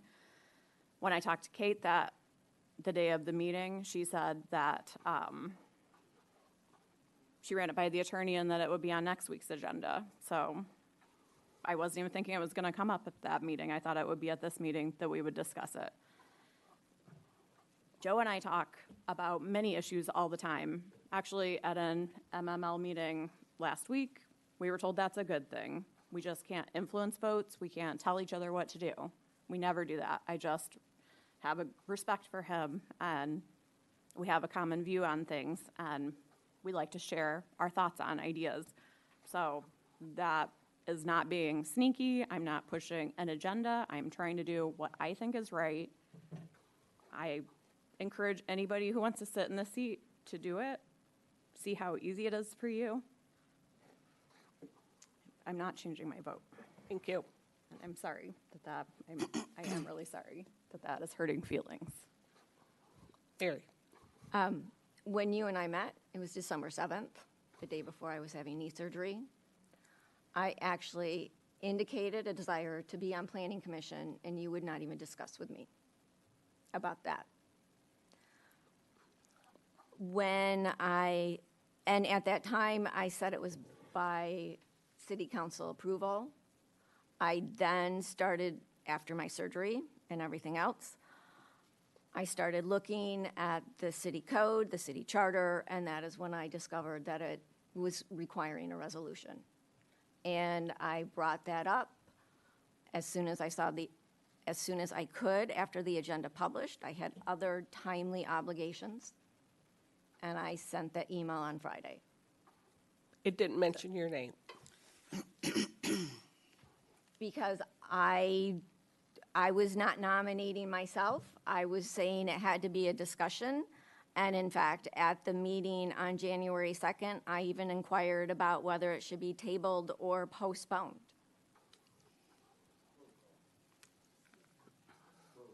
Quiet, please. Okay. So similar to what Councilman Reeser said, I do not find your comments helpful of moving things forward. I believe at the MML training, we were encouraged that once the city council votes, we move forward to help the community move forward. And I could raise other issues, but I heard at our training earlier today that once the city council votes, you should not rehash other discussions. So I will end it and just, I agree. again, I agree. We'll be moving forward. Okay, the motion has been moved and seconded to approve Resolution 2024-06, a resolution appointing Mary Hosley as the City Council ex officio member. Roll call? Yes, ma'am. Reeser. Yes. Sleeper. No. Wilkins. Yes. Arnold. Hosley. Yes. Onuki. Yes. And Brown. No. Motion carries. Moving on. New business. The City Council will be asked to consider the approval of the following special event applications. And if you make the motion, all could be approved with one motion. Madam Mayor? Go ahead. I would move to approve special event 2024-03, Art Fair 2024, to be held July 5th through the 7th, 2024, from 9 a.m. to 5 p.m. at the Stanley Johnston Park. Special event 2024-04, Oktoberfest 5.5K 2024, to be held on September 28th, 2024, beginning at 6:30 a.m. setup until 10 a.m. for the race and 3 p.m. for the event. Special event 2024-05, We Care Island Sit 2024, to be held on the Phoenix Street Island on February 24th, 2024, from 7 a.m. until 7 p.m. Special event 2024-06, Light Up the Lake Fireworks 2024, to be held on July 3rd, 2024, starting at approximately 10:30 p.m. until from the North Pier. Second? Is there any discussion? Usually we get staff to. Oh, staff. Well, thank you. I do know that I have some comments from Carrie Hagee from the Art Fair. She was unable to make the meeting today. This is an event that's coming back as a routine event that the council usually sees before it. It's a standard event in the summer of the Juried Art Fair to be held in July 5th through the 7th at Stanley Johnston Park. I've been in discussions with Carrie. She is maybe looking at adding a shuttle to that event, but we're in discussions so I have nothing really more to add, just that she's looking at alternative parking and, of course, transportation to the event. Everything else seems to be fairly mundane from year to year. If you'd like, I can talk about the other items. Mr. Feeney is in the audience if you'd like to talk about Oktoberfest. Well, I know that we did have the items to talk about items on the agenda. I guess I would. Go ahead. If there are questions that I can't seem to answer, but Mr. Feeney is here. Okay. We do have the Oktoberfest 5.5. I also know that last year was the first year for that event. Seemed to go well. I know it's not a 5K, it's a 5.5, so it's a unique event. And I also know that it's got the, I was caught by the bridge. And maybe, George, did you run in that event? I did not this year, no. I don't see any necessarily changes with the Oktoberfest 5.5. I guess I should say the route is a bit different from last year. The route will not go on to Maple Street. But due to the great response last year, they're gearing up and adding extra porta potties this year because of the demand. The Island Sit is with We Care. It's our typical event where I think it's Warm Your Heart. So they're raising funding for home heating for people in need. It's right out here at the Welcome Island here on Phoenix Street, and that's sponsored by We Care. The last event is Light Up the Lakes Fireworks. Again, we always have these on July 3rd. That's been put in the packet. I know there was a question as to whether or not it was signed, and we do have the signed copy in our office, but the unsigned copy was put into the packet. So we believe everything is pretty standard with that one, not a lot of changes. If there are changes, we do anticipate that we could be bringing that back for an amendment. Thank you. Mrs. Mayor? Mr. Arnold? I always like to mention the art fair that it's, and you mentioned already that it's a juried art fair. The Art Center always likes to mention that it's not, trinkets, they're actual artists. For the Oktoberfest, I know my wife volunteered at the Caught by the Bridge, and she said it was a lot of fun, and the participants really enjoyed it. So looking forward to seeing that one. We care, of course, tremendously important. And then Light Up the Lake, well, you wanted to be mayor, okay. So all great events, and we always like it when they apply real early. The 5.5K T-shirts are going to be hard to beat. So those were amazing. Thank you. Any other comments? I also volunteered at the Oktoberfest and look forward to doing it again. Thank you. Okay, sounds like we're ready to vote.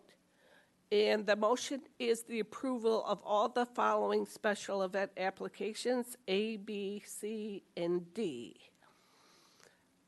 All in favor? Say aye. Aye. Yes. Yes. Opposed, say no. The motion passes. Thank you. Next, the City Council will be asked to take the following actions regarding an amendment to Section 1714 of the South Haven zoning ordinance. A, introduce an ordinance amendment to regulate the placement of permanent outdoor fire pits, fireplaces, and barbecues. Is there a motion? I move to introduce an ordinance amendment to regulate the placement of permanent outdoor fire pits, fireplaces, and barbecues. Second. There's a motion and a second. Any discussion? I look forward to it getting set and a vote being taken. Thank you. Okay. Do I have Griffin update us on? Griffin came up and he. We Oh, have Griffin. Do you have an update? I do. Good evening, everyone. Appreciate the chance to share a little bit of background on this topic with you. So going back to September 2021, the City Council adopted an ordinance regulating the placement of permanent fire pits, fireplaces, and barbecues. Following that adoption, as many of you were aware, concerns were raised by local businesses and members of the public that the ordinance was overly restrictive and didn't work well with the different size lots in the city of South Haven.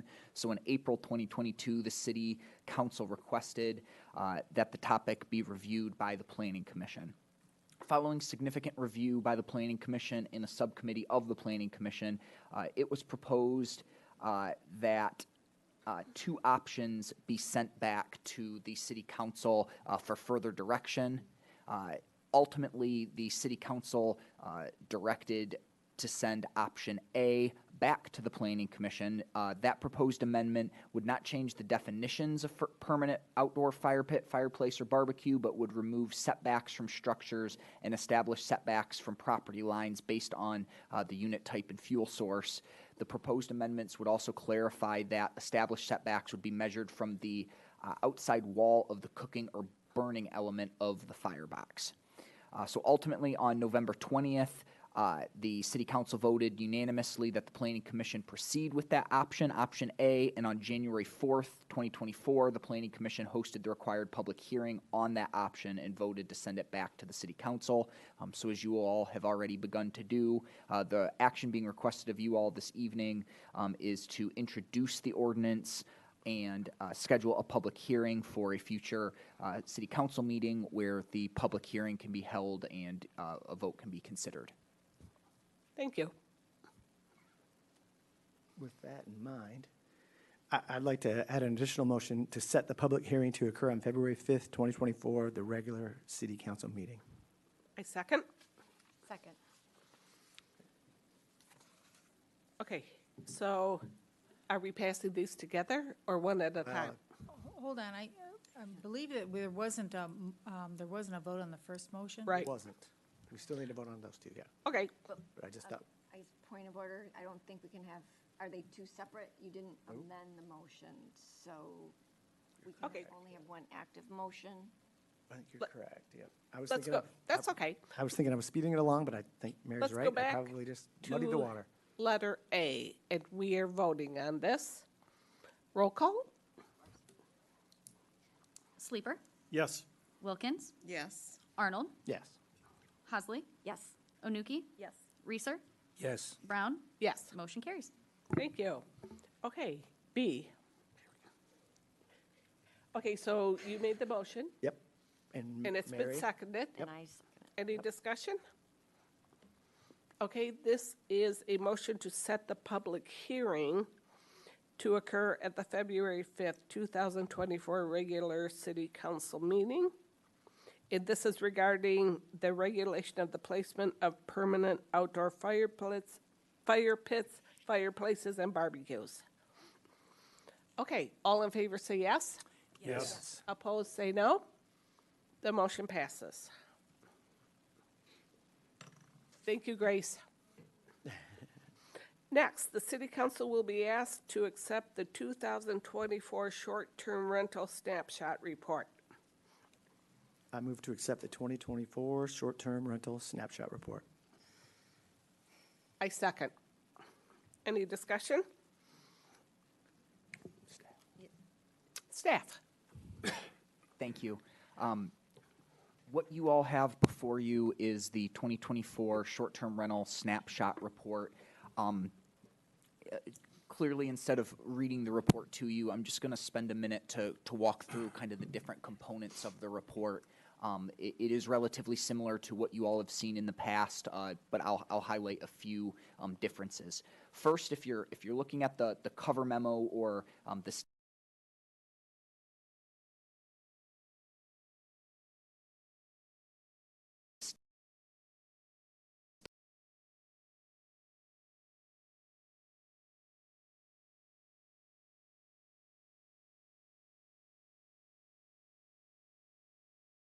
report itself, I would just like to highlight that this has included in it a screenshot or an image of the language from the short-term rental ordinance that really dictates what's being brought before you all this evening.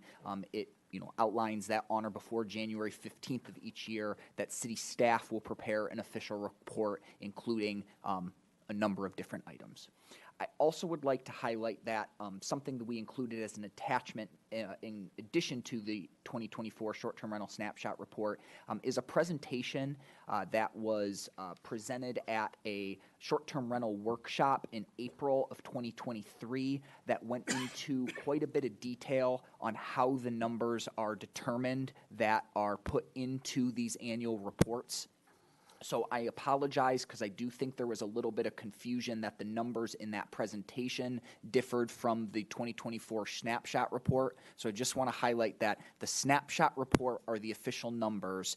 That presentation had a previous year's numbers, but was to highlight the way by which those different figures are calculated, the process that staff uses to prepare the report. So if you move on to the snapshot report itself, so I'm now on page 129 of the packet. It starts with the annual inventory of registered short-term rentals. So that has been completed. As of January 4th, there are 773 short-term rental units in the city of South Haven, which is a 9.2% increase from the 708 registered of the same date last year. Based on the calculation that can be broken down below, there are 497 non-exempt business short-term rental units that will be allowed in 2024.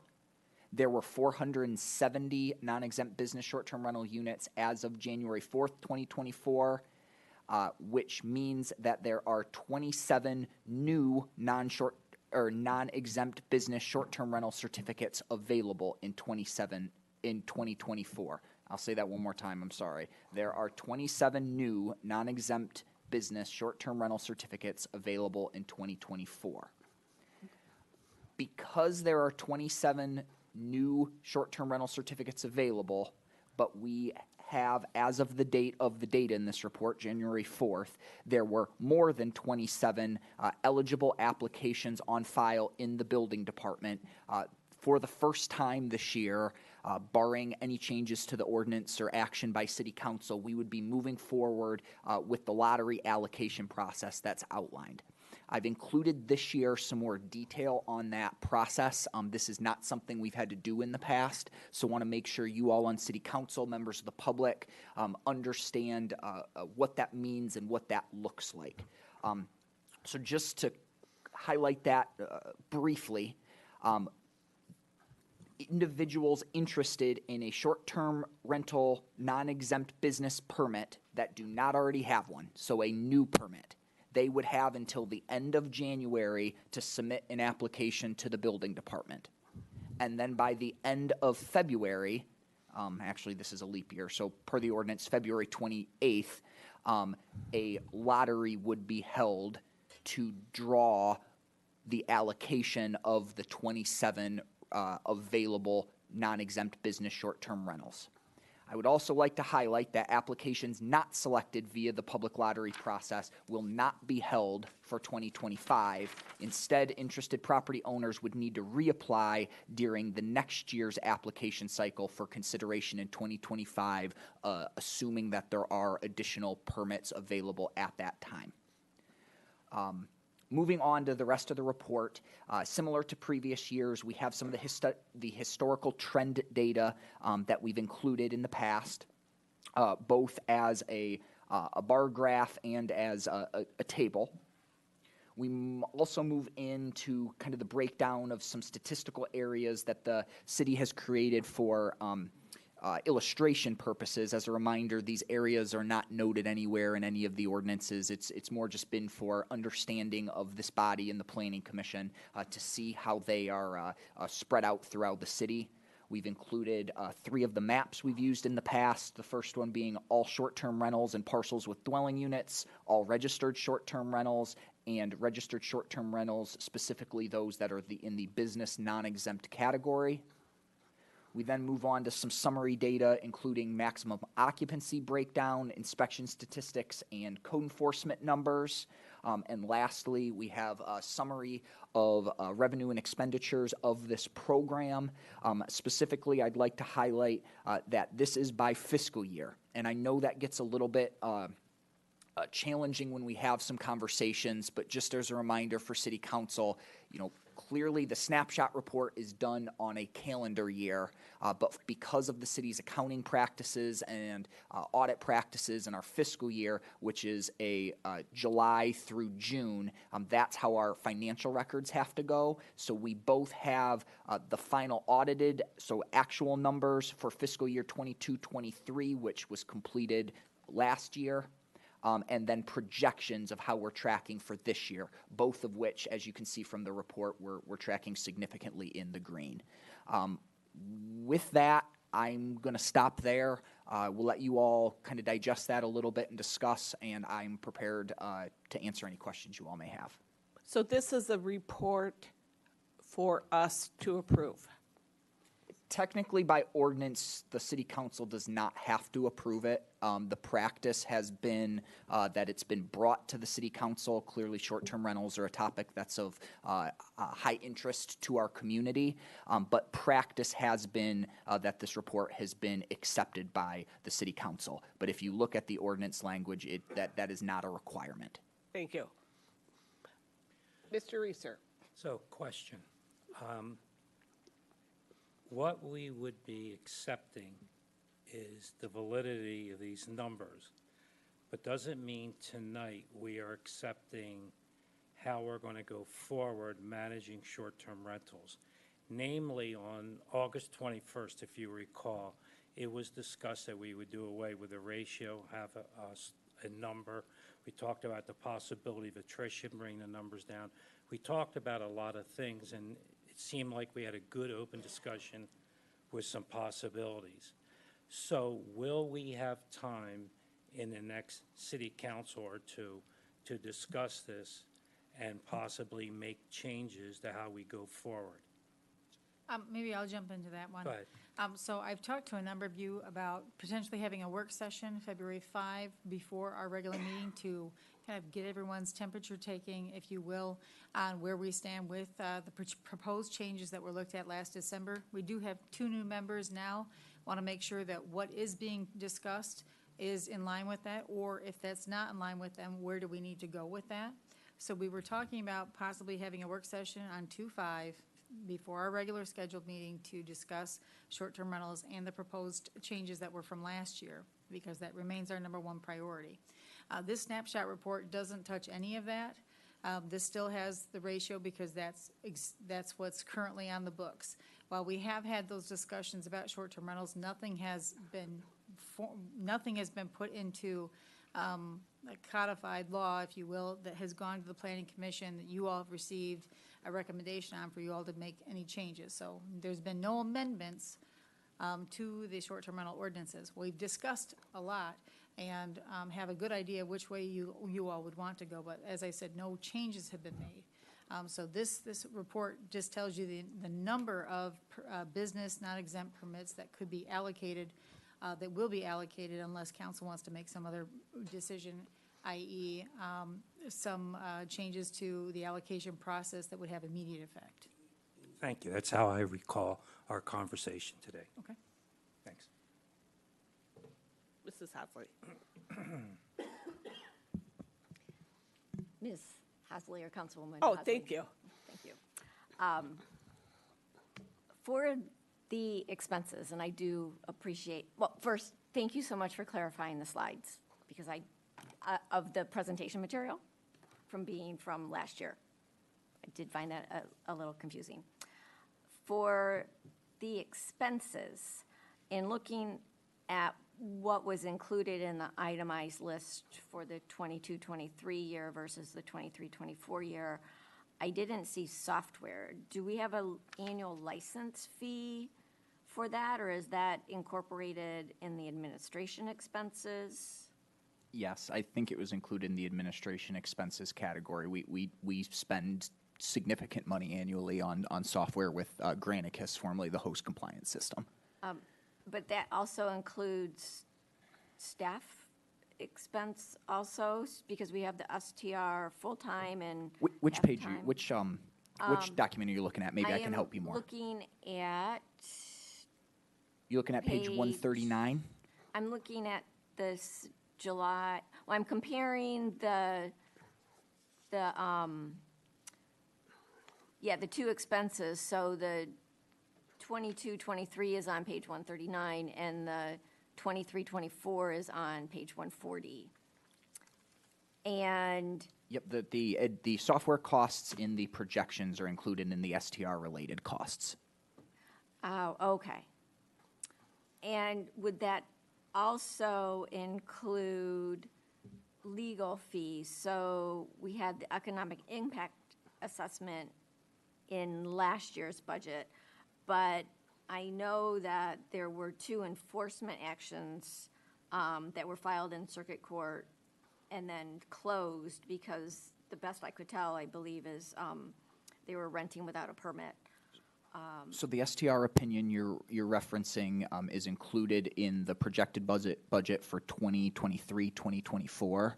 So the reasons there are different categories there is it's easier for us to break them out into these different expense categories once the fiscal year is completed, because the numbers aren't changing at that point. Everything's done. Where if you look at the projections, these are different categories we have built into our budget line items. So again, it's more of how those are tracked administratively on our side. But I can tell you that, yep, the Rosati-Schultz memo that you asked about, it's included in the projections. The software expense that we use every year, it's included in the projections. I mean, those are costs that we have every year, specifically related to enforcement actions. So there were 2 STR cases that were finalized in 2023. I'm not going to name the addresses at this time, probably not irrelevant. And there was a 3rd one that was set to go to court, but the property only paid the tickets before the court date, so it was dismissed. So, I mean, those are actions that, we're pursuing aggressively, and those costs are being accounted for. Okay, so that all falls into the STR-related costs, and then at the end of the fiscal year, it would be itemized out so we could see how it all... It'll more look like the final, like we've presented the last few years. But yeah, the finance department is able to go back and what's essentially the work behind these numbers. They're able to break out the legal expenses and the different relevant invoices that associate with these costs. I would more draw your attention to, kind of the summary. I think for council's purposes, kind of looking at the big picture of how the program's tracking is probably a little bit more relevant. And if you look at page 138 in that summary, really what you'll see is that the last 5 years, for the exception of fiscal year 2019-2020, which is when the program was impacted significantly by COVID, the program is tracking notably in the green. So that has allowed us this last year, as you'll see from some of the projected increases in expenses, to bring on additional software programs, an additional part-time staff member. So we're trying to be responsive to some of the feedback we've received as ways to improve the program. Thank you. George? Thanks, Griffin, for all your explanations. On the applications that are pending, is there some kind of vetting process to make sure that these applications are, they have adequate parking? It looks like they're probably going to pass inspection. And if there's any kind of hiccup when, say somebody wins the lottery and they get their application selected for a business short-term rental, but then they get to their inspection and something messes that up and they don't, for whatever reason, can no longer be a business short-term rental. Is there like a kind of a waiting list of applications then that might get approved? That's a really good question, and something we're working through right now. Being the first year we've had to get to this lottery process. So the first part of your question is, the ordinance specifically, the ordinance specifically outlines that there's a pre-screening done in regard to parking availability. There's not a pre-inspection done, if you will, but we do pre-screen these applications to make sure that they can meet the parking requirements, and that's why I'll point, notably, as of January 4, 2024, there were 58 eligible applications. That is already doing the pre-screening for those that we've received. In regard to alternates, let's say, that is a conversation we are having with the city attorney right now. The ordinance doesn't speak to that, and as we've learned from other years, there are a lot of times, if a property owner doesn't pass an inspection, there are steps that they can take to come into compliance and either do a re-inspection and then get passed, or something similar. In this situation, if they're not able to, what happens? We're working with the city attorney to have that clarified by the time we would need to go through the lottery process. So thank you. Thank you. One more question. So looking at on page 138, the revenue expenditures, the 5-year net, over $100,000. I know we don't want to be operating in the red like we did in fiscal year 2019-2020. Is there a point where we might want to look at lowering the fees or anything like that so that we aren't getting into trouble with having too much of a green number there? The short answer is yes, there's a point where that's a conversation we might want to have. I'm not of the position we need to have that conversation yet, because the feedback we've been getting from a lot of members of the community, as well as the directives from council, is wanting to see a higher service level. Again, that revenue has allowed us to increase our service level over the last couple years. If that's not something that City Council wants to continue, or if, for example, you were going to say we don't want to use these additional software services, or we don't want to have the amount of staff we have there, then that may be a conversation City Council would want to have with the manager about rates. But right now, I'm seeing the opposite. I'm seeing the push to increase the service level, increase the staffing, increase the software programs. So that revenue's that's what's gonna allow us to do that. The other thing to be cognizant of is we're likely not going to see the revenues continue to increase as we have the last few years, where we've seen pretty dramatic increases in the number of rentals. We're getting very close, if not to the cap. That's going to really limit our revenue at that point. So if anything, that may level off, and then city council will be able to work with the manager to level off the expenditure to coincide with that based on the service level you want. All right, I'm good with that. Thank you. Ms. Wilkins, any questions? No, no questions. No questions. Any other questions? Okay, Now for okay. There's a motion and a second to accept the 2024 short-term rental snapshot report. We don't have to, but I did make the motion and it was seconded. Yeah. Okay, we're ready to vote? question, so, sorry, I didn't appreciate the motion. If the report is accepted, does that mean that the lottery will happen in February? How is? So If I may, accepting the report, really just, one, it's an operation that we have to do under the ordinance, but two, it also sets the number of permits that are eligible for the lottery allocation. Now, as I mentioned earlier when I was speaking to Joe's comment, there has been no changes in the underlying ordinance. So council, if council wants to make or have a discussion on what are the tools available to discuss about whether or not the lottery occurs, we're talking about a possible moratorium. If council wishes to stop the lottery or freeze the number of business short-term rental permits not exempt in their place, then there needs to be discussion and hopefully a motion explaining to city staff what you're looking for, so that we can work with the city's attorney to bring the information or the action that you'd like to see at our next meeting on 2/5. Okay. And, yeah. Go ahead. With the numbers then, to give the cap, the numbers had changed some, and it seemed like the new houses allowed were offset by the demolitions, and so that the same number allowed was the same as last year, right? 497, wasn't that the same number as 2023? correct. I was going to say. Well, no, so the total number was 497, and that there are 470 now being rented, allowing for 27 to go into the lottery.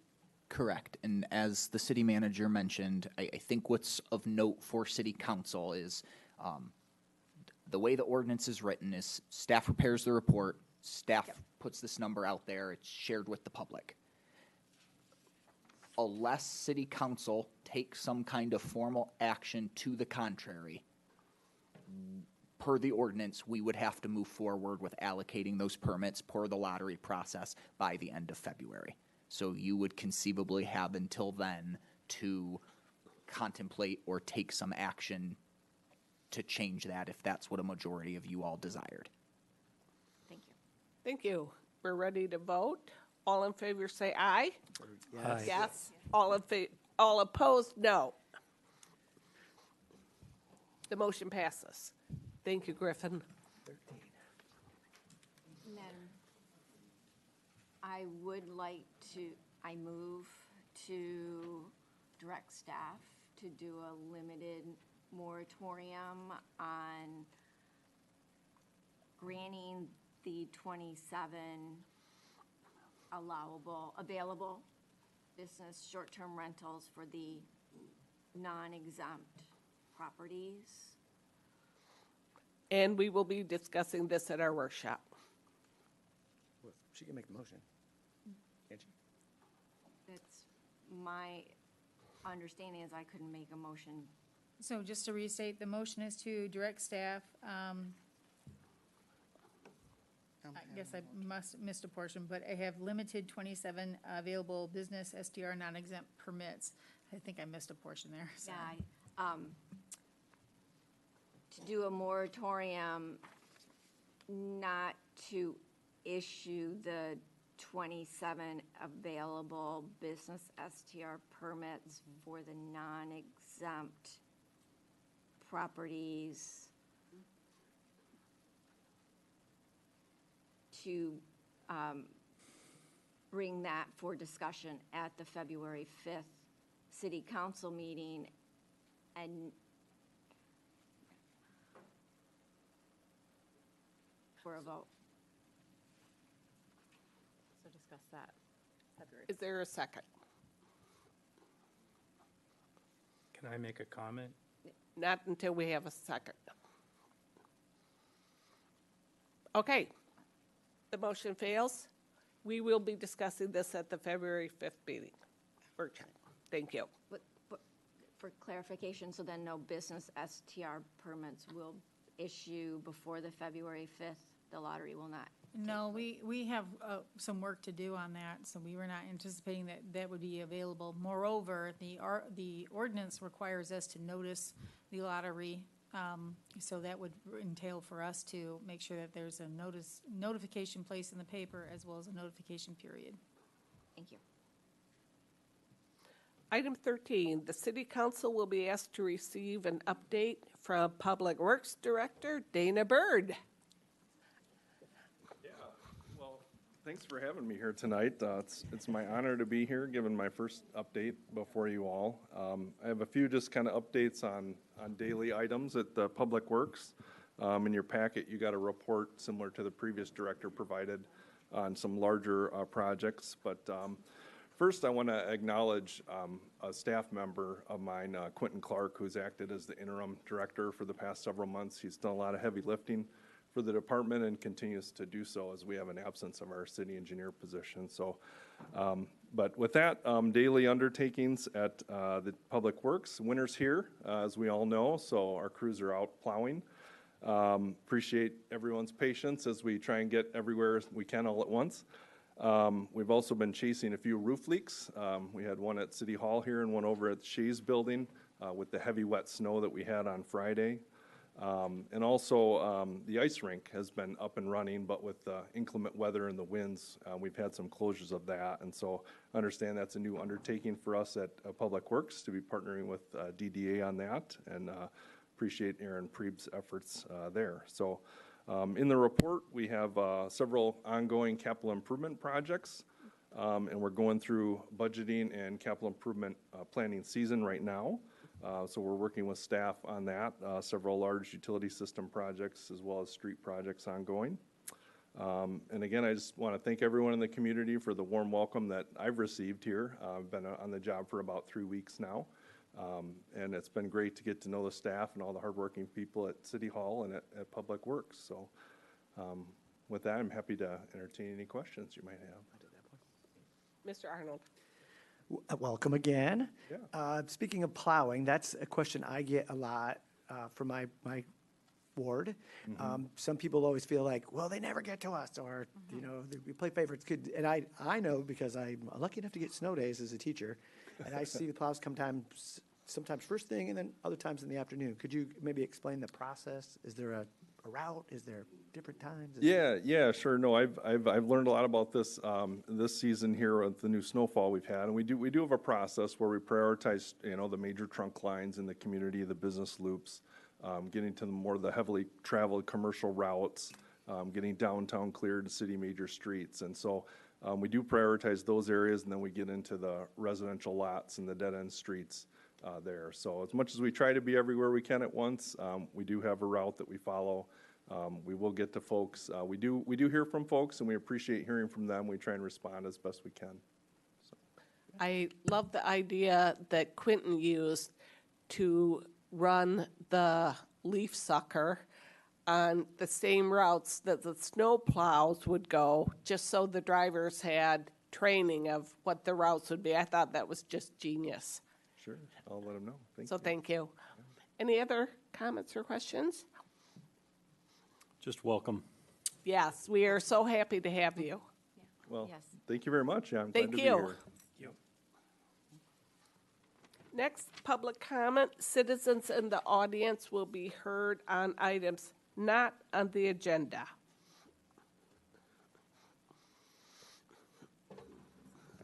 Hey, Dana. What Dana didn't mention is we interviewed him on the Breakfast Club, so you'll get to hear from him on Friday morning at 8:30. So I was at home. Well, I wasn't at home. I was with a friend drinking wine. Rosalie? What? Name Oh, that. Rosalie Placati, 559 Monroe Boulevard. Thank you. So sorry. You were drinking wine. Wine, yeah. And but we were watching this. And I have, as most of you know, I've worked in communities for about 30, 35 years now, addressed many boards, many mayors, many councils. I've been on a council. I got to tell you, Miss Mayor, I have never heard a mayor talk about their council people the way you did. I would guess that you would want to be a team. You know that's over now, right? And the only other thing I was going to say, if there's any character in question here, it would be yours. Thank you for your comments. Any other comments?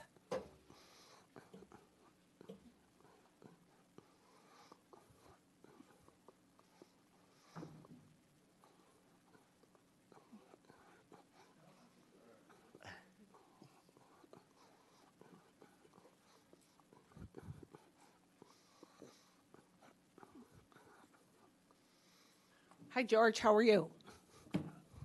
Fine, thank you. Good evening. My name is George E. Bright, and I live and own a house at 214 Superior Street. I'd like to speak about the problems facing South Haven in 2024 and possible ideas to help solve them. As you all know, South Haven's permanent resident population has changed in the last 30 years. According to the census, it's gone from 5,021 in year 2000 to 4,403 in 2010 to 3,999 in 2020. In addition to these declining numbers, the median age has risen from 47.7 in 2010 to 59.4 in 2021. Mind you, I have nothing against good-looking 74-year-olds like me, but I know it takes more than seniors to make a growing and thriving community. I believe the approach to reverse the negative facts has been to improve the economic factors in South Haven. A good long-term approach, but not the only one. I wish to offer a different point of view.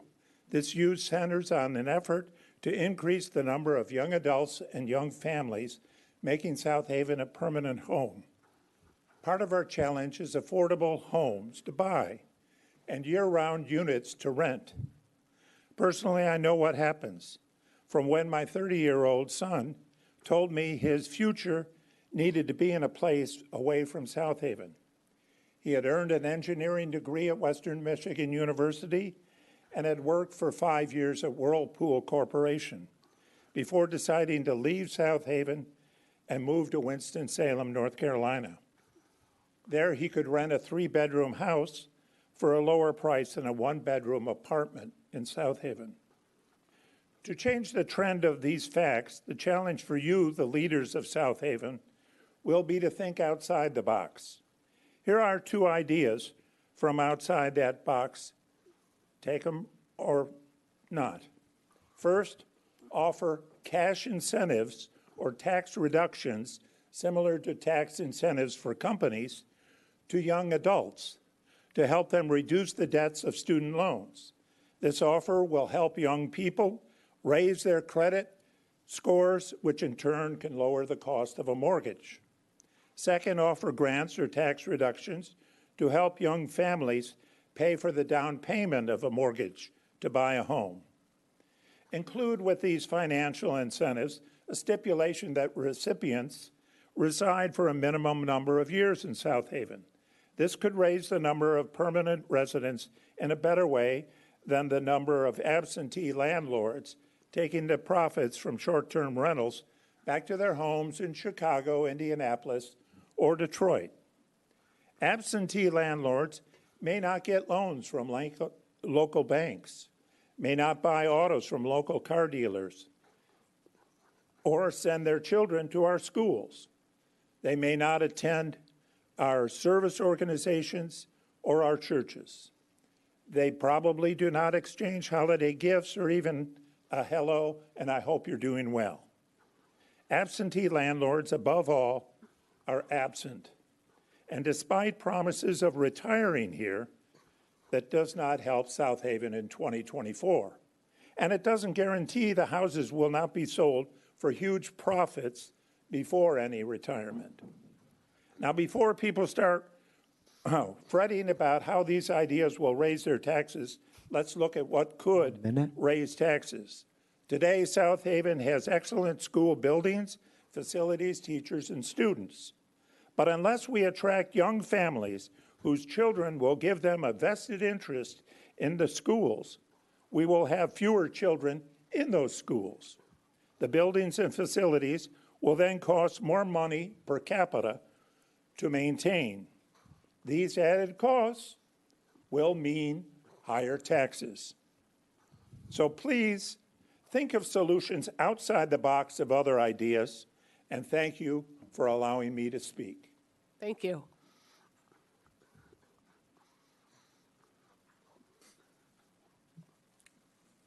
Joe Wilkins, 811 Indiana Street. I just want to echo pretty much what the gentlemen have stated before me. I say it often, especially at times like this, how important it is that this city, staff, council, make a real yeoman effort to try to bring in affordable housing. Kudos to the Wellness Center. I saw where they were allowing their facility to be used as a warming center. Temperatures are dropping, and with the wind gusts, it's below zero in a lot of places. And so it might not affect a lot of people, but to me, my heart goes out to the increasing homeless rate that we have in South Haven. And it's not just with adults, but it's young people, kids, that I saw yesterday walking around with just jackets on. And I stopped them to see if they were cold. And so my heart goes out to that population of people and realizing that we're blessed. When we leave here, many of us are going home to a nice warm house. And sometimes we forget that there's a lot of young people as well as adults don't have that blessing. And so I want to remind the council, we need affordable housing here in South Haven. My councilperson Wilkins, she teaches a class sometimes in business class, and she was sharing with me how they went through this model and how kids will go through 4 years of education, schooling, get their degree, and by the time they get their degree and land their first job. Excuse me, we need to listen to the speaker. Go ahead. Okay. By the time they get their jobs, their first jobs, land their first job, they're yoked down to their college debts, and the houses are so far out of reach, even when with a 4-year degree, by the time they get their 4-year degree and try to pay their college debt, they can't even afford a house. And so it is a fact that most of the young people can't even afford homes now when they come out of college, even with a good job. And so it's very important because we see where there's a great need, and especially our homeless population is growing in South Haven. So I want to push this board to fight for affordable housing. Short-term rentals is a part of that. It's a piece of that project being done. You have to address short-term rentals as well. And so I just wanted to make sure you all to keep that in front, because sometimes it's easy to be in your own little world and forget there's other people out there that's struggling. Thank you. Oh, and excuse me, I texted you about this and I haven't heard back from you yet. You text me about that? Oh, I'm I'll sorry text you I again didn't. when I get I'm home. sorry I didn't respond, but that is a very I look important. forward to meeting with you. Thank you. Look Thank forward to you. meeting with you as well. Thanks. Any other questions, comments?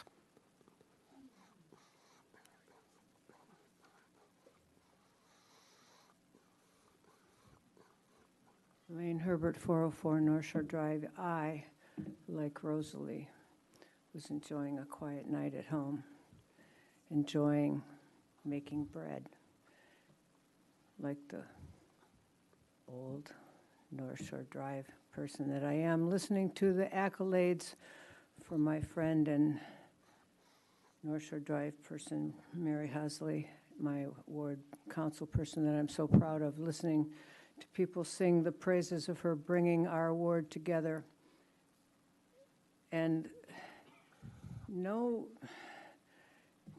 meant anything bad about you, George, but taking it so personally, who would take this so personally? What if you were some woman sitting on this council, like, call the WAMbulance, all the social media and everything else? Come on. This isn't personal. This is democracy. This is the way it rolls. Change comes. Get over it, everybody. Come on. This is, what? Get over it. Now, that being said, Mayor Brown, what in the world was that? On your second appearance here, shockingly, I mean, I watched residents of tremendous esteem, including Pat Gaston herself making an appearance here, the Queen herself making an appearance here. And you saying those horrific things, having about your colleague sitting on this, I don't know why your mayor pro tem isn't sitting next to you, again, with no disrespect to Jeff Arnold. And thank you for keeping Robert's Rules of Order going here today. I appreciate that. I don't know where staff is in terms of keeping that going. Staff is supposed to be of some counsel to the new mayor coming in to help her. A little research in the months since you've been elected would have been helpful to keep this meeting in order. And staff should be some help in helping you do that. There are motions, there are seconds, there are discussions. The discussion happens in the order of pro and con, and then there are votes on that. But for God's sake, don't insult your colleagues, don't call them cowards. Don't do that. When you're trying to bring consensus to a city, what about us? You're hearing from us today, you're hearing from us in the vote. That was a disgrace. Redeem yourself, be better, be about us. Put the mayor pro tem where he's supposed to sit. Thank you, Councilman Hosley, for what you bring to the Planning Commission, and for heaven's sakes, George Sleeper, it's not about you. It's about better planning, new faces, better change, not better, but change. For God's sake, let's go forward. Let's make progress. Let's do it together. And let's stop calling each other cowards. I just want to go home and make bread. Thank you. Thank you. Any other questions or comments?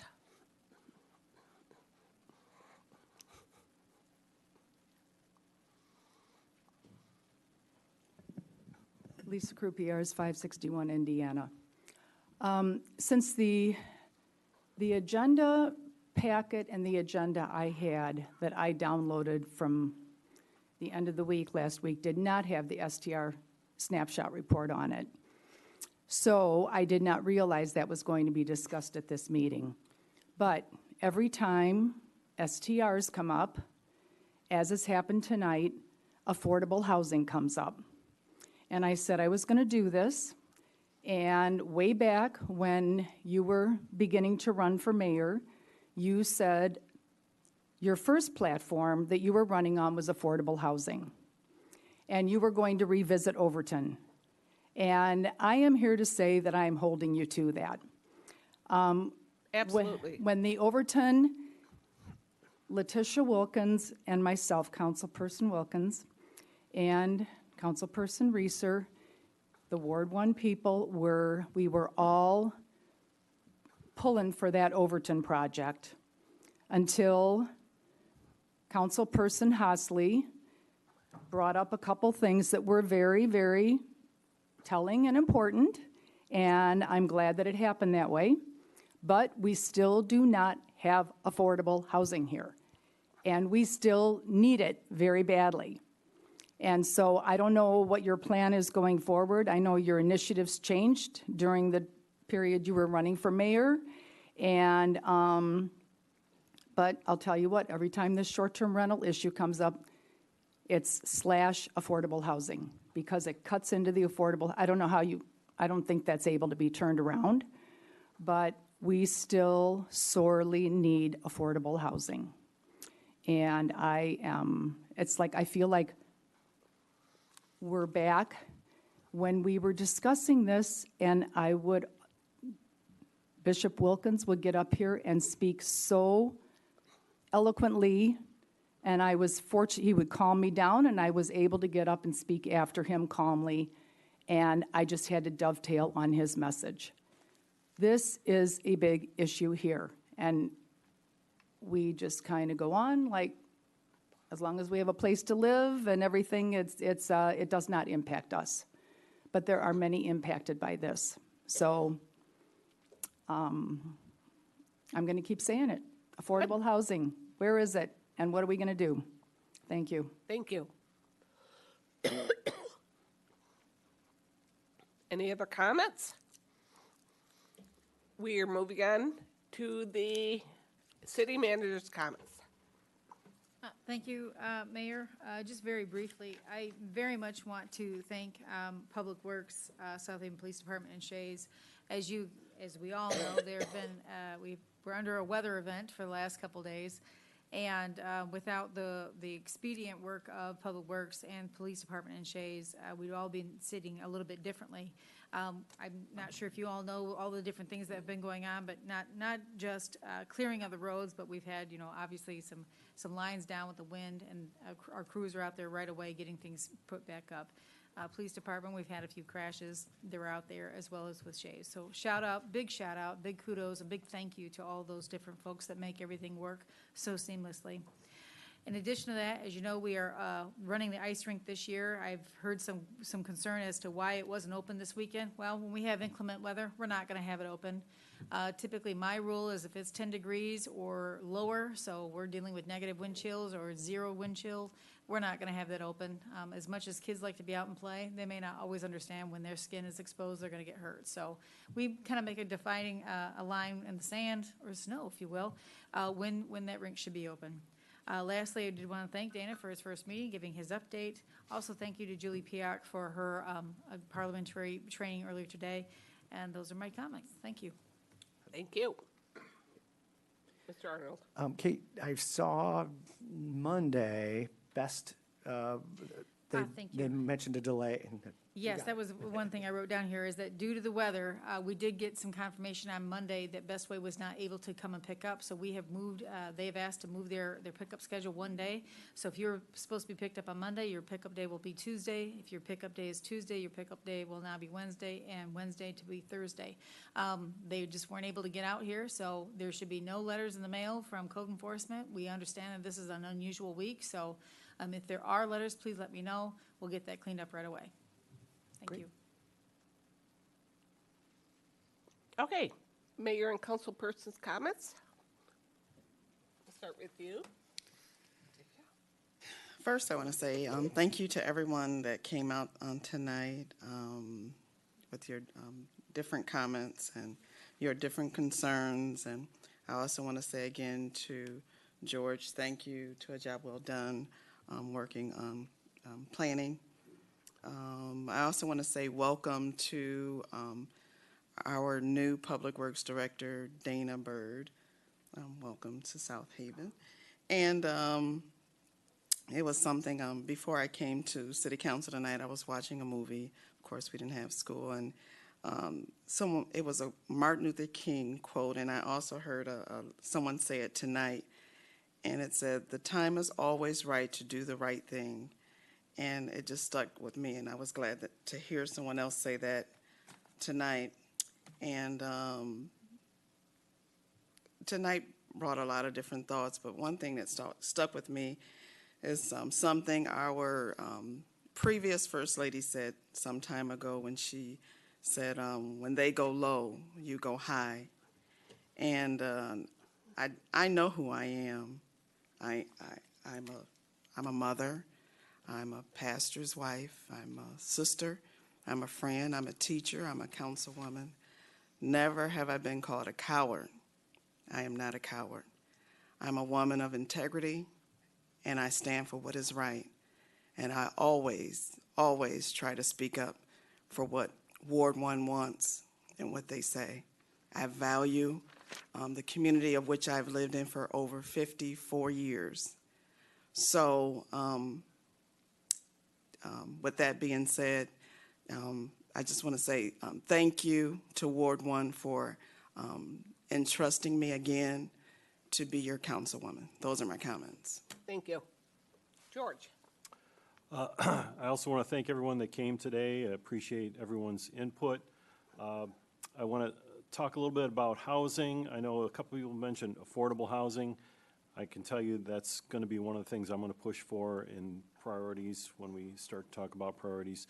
Affordable housing can be kind of confusing because the definition of affordable housing is based on your income.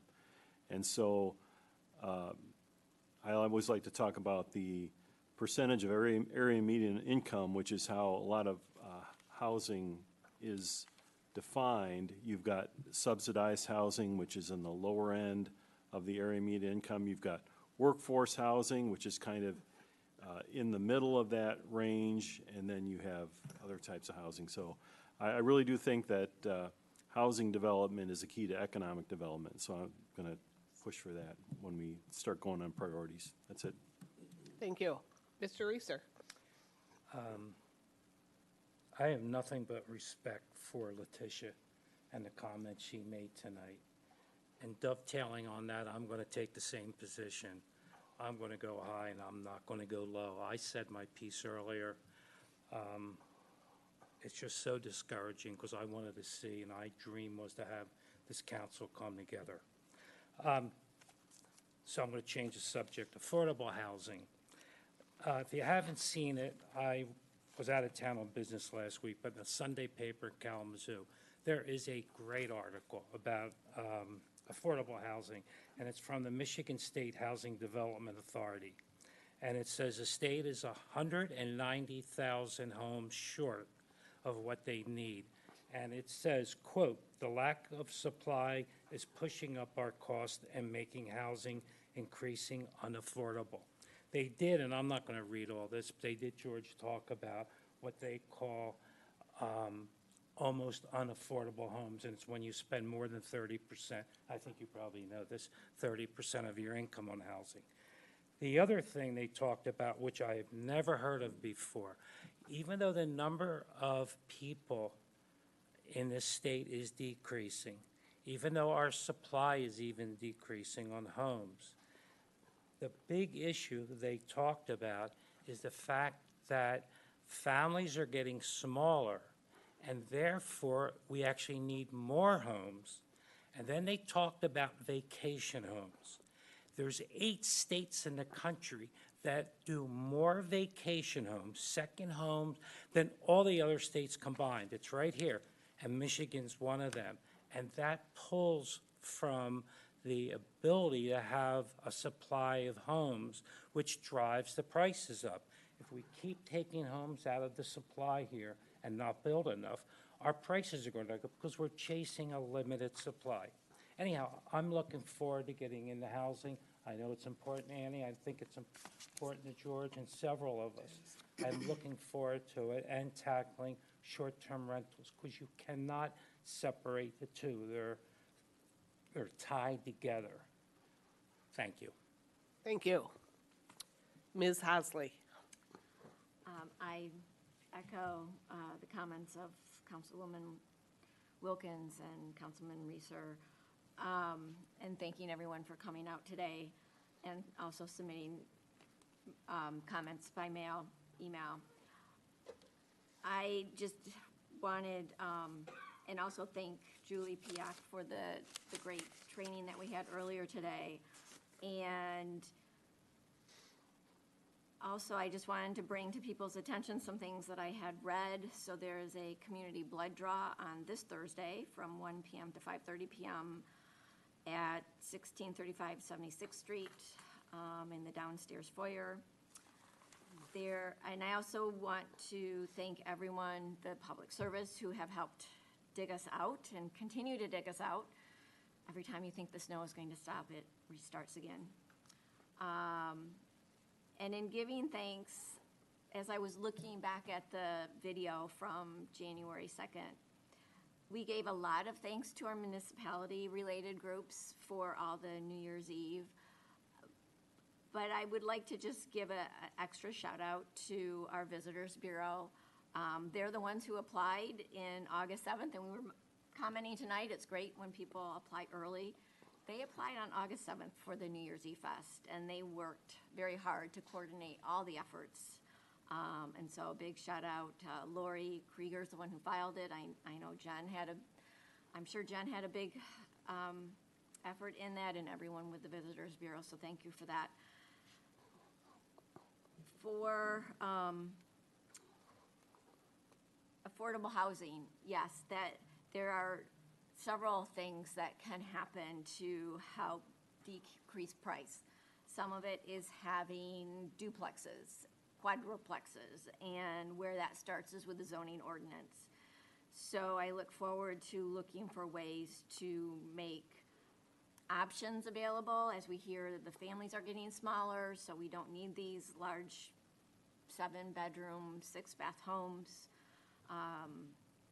Trying to provide more options for families, trying to find more apartment buildings and things like that where the price point is set so that it is 30% of their income and does make it available. And with tonight's consent agenda, I was given support, and thank you for that, to apply for the land bank, the Van Buren County Land Bank Authority. Unfortunately, I found out that the position was just filled. But I will still apply. That provides a lot of opportunities for development. They're in their third round of blight reduction, and I know Griffin helped someone in our area with, I think, the first round of blight reduction. And it's just ways to benefit from state money to help our local community to move us forward in a positive direction. And I just wish everyone to stay safe. One other PSA I read, if you have a fire hydrant near you, please dig it out or contact, I'm guessing, city if they're aware of one, so that hopefully we'll never have to use it, but if Shays does need to respond, at least they won't have to spend time digging out the fire hydrant. Thank you. Thank you. Ms. Onuki? It's funny, I also had affordable housing jotted down on my comments, so apparently we're all touching on it tonight. But I think I'm excited to know that this is a priority for so many of us, and hopefully this coming year we can get a lot done. Mr. Ebright, I know you brought up the incentives, and I did read something about that. Holland was doing something similar to that. I think I shared that with some or all of the council. So I love finding these new ideas, things that we can do to bring more people here to our town and get a better balance, which I think everyone on council wants to have here. And I believe, well, I know we talked a little bit about lifeguards at the last meeting, and I just would really like for us to really discuss that as a council and see if that's something that we could have for this coming year. I do understand now after the last meeting that we're running out of time if we want that to happen. So I don't know what our next step is, but I feel like that's an important thing to address. And I just wanted to welcome Dana here and thank George for his service. Thank everyone for coming out tonight. Thank you. Okay. Roger? You're next.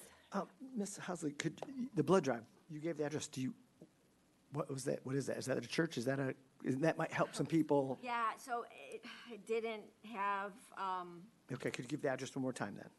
so, Please. 1635 76th Street, South Haven. So the south end, in the township, south of Monroe. Monroe turns into 76. Hope Church? So, it's got to, yeah. Excellent, good. And I saw all over the news that there's a big blood shortage, so if anyone can get there, please do. Yeah, anytime with the short-term rental snapshot report, anytime short-term rentals, affordable housing, they're intertwined. And affordable housing, definitely one of the top of my list, too. Somebody said I didn't make any Rogers Rules mistakes. Nope, I made 2 bad mistakes, but we overcame it. Thanks to everyone that came and commented. And lots of times, up here and out there, when we're making comments, we speak passionately, and it's just because we all love this place. And so I always try to remember it all comes from the fact that we love this city, and so we try to be thick-skinned and water off the duck's back and those kinds of things. Those are my comments. Thank you. I want to welcome Commissioner Hasley to Planning Commission, and thank you, George, for your service. And I know that you'll still be working hard and offering your highly trained wisdom from the City Council. So thank you for everything. Thank you for everyone who spoke up. Thank you for people who signed the petition, emailed me, called me. So I heard your voices loud and clear. Just a reminder, some of our postal workers are having a tough time getting to mailboxes because sidewalks and the walk between sidewalks and homes are not shoveled. So if you own a short-term rental, please monitor that and make sure that the walks are safe, so the postal workers can make it safely to deliver your mail. And thank you to Dana and your crew for working through this abominable snowstorm. We appreciate all your hard work. And those are my comments. If there's no other business, we're adjourned. Thank you.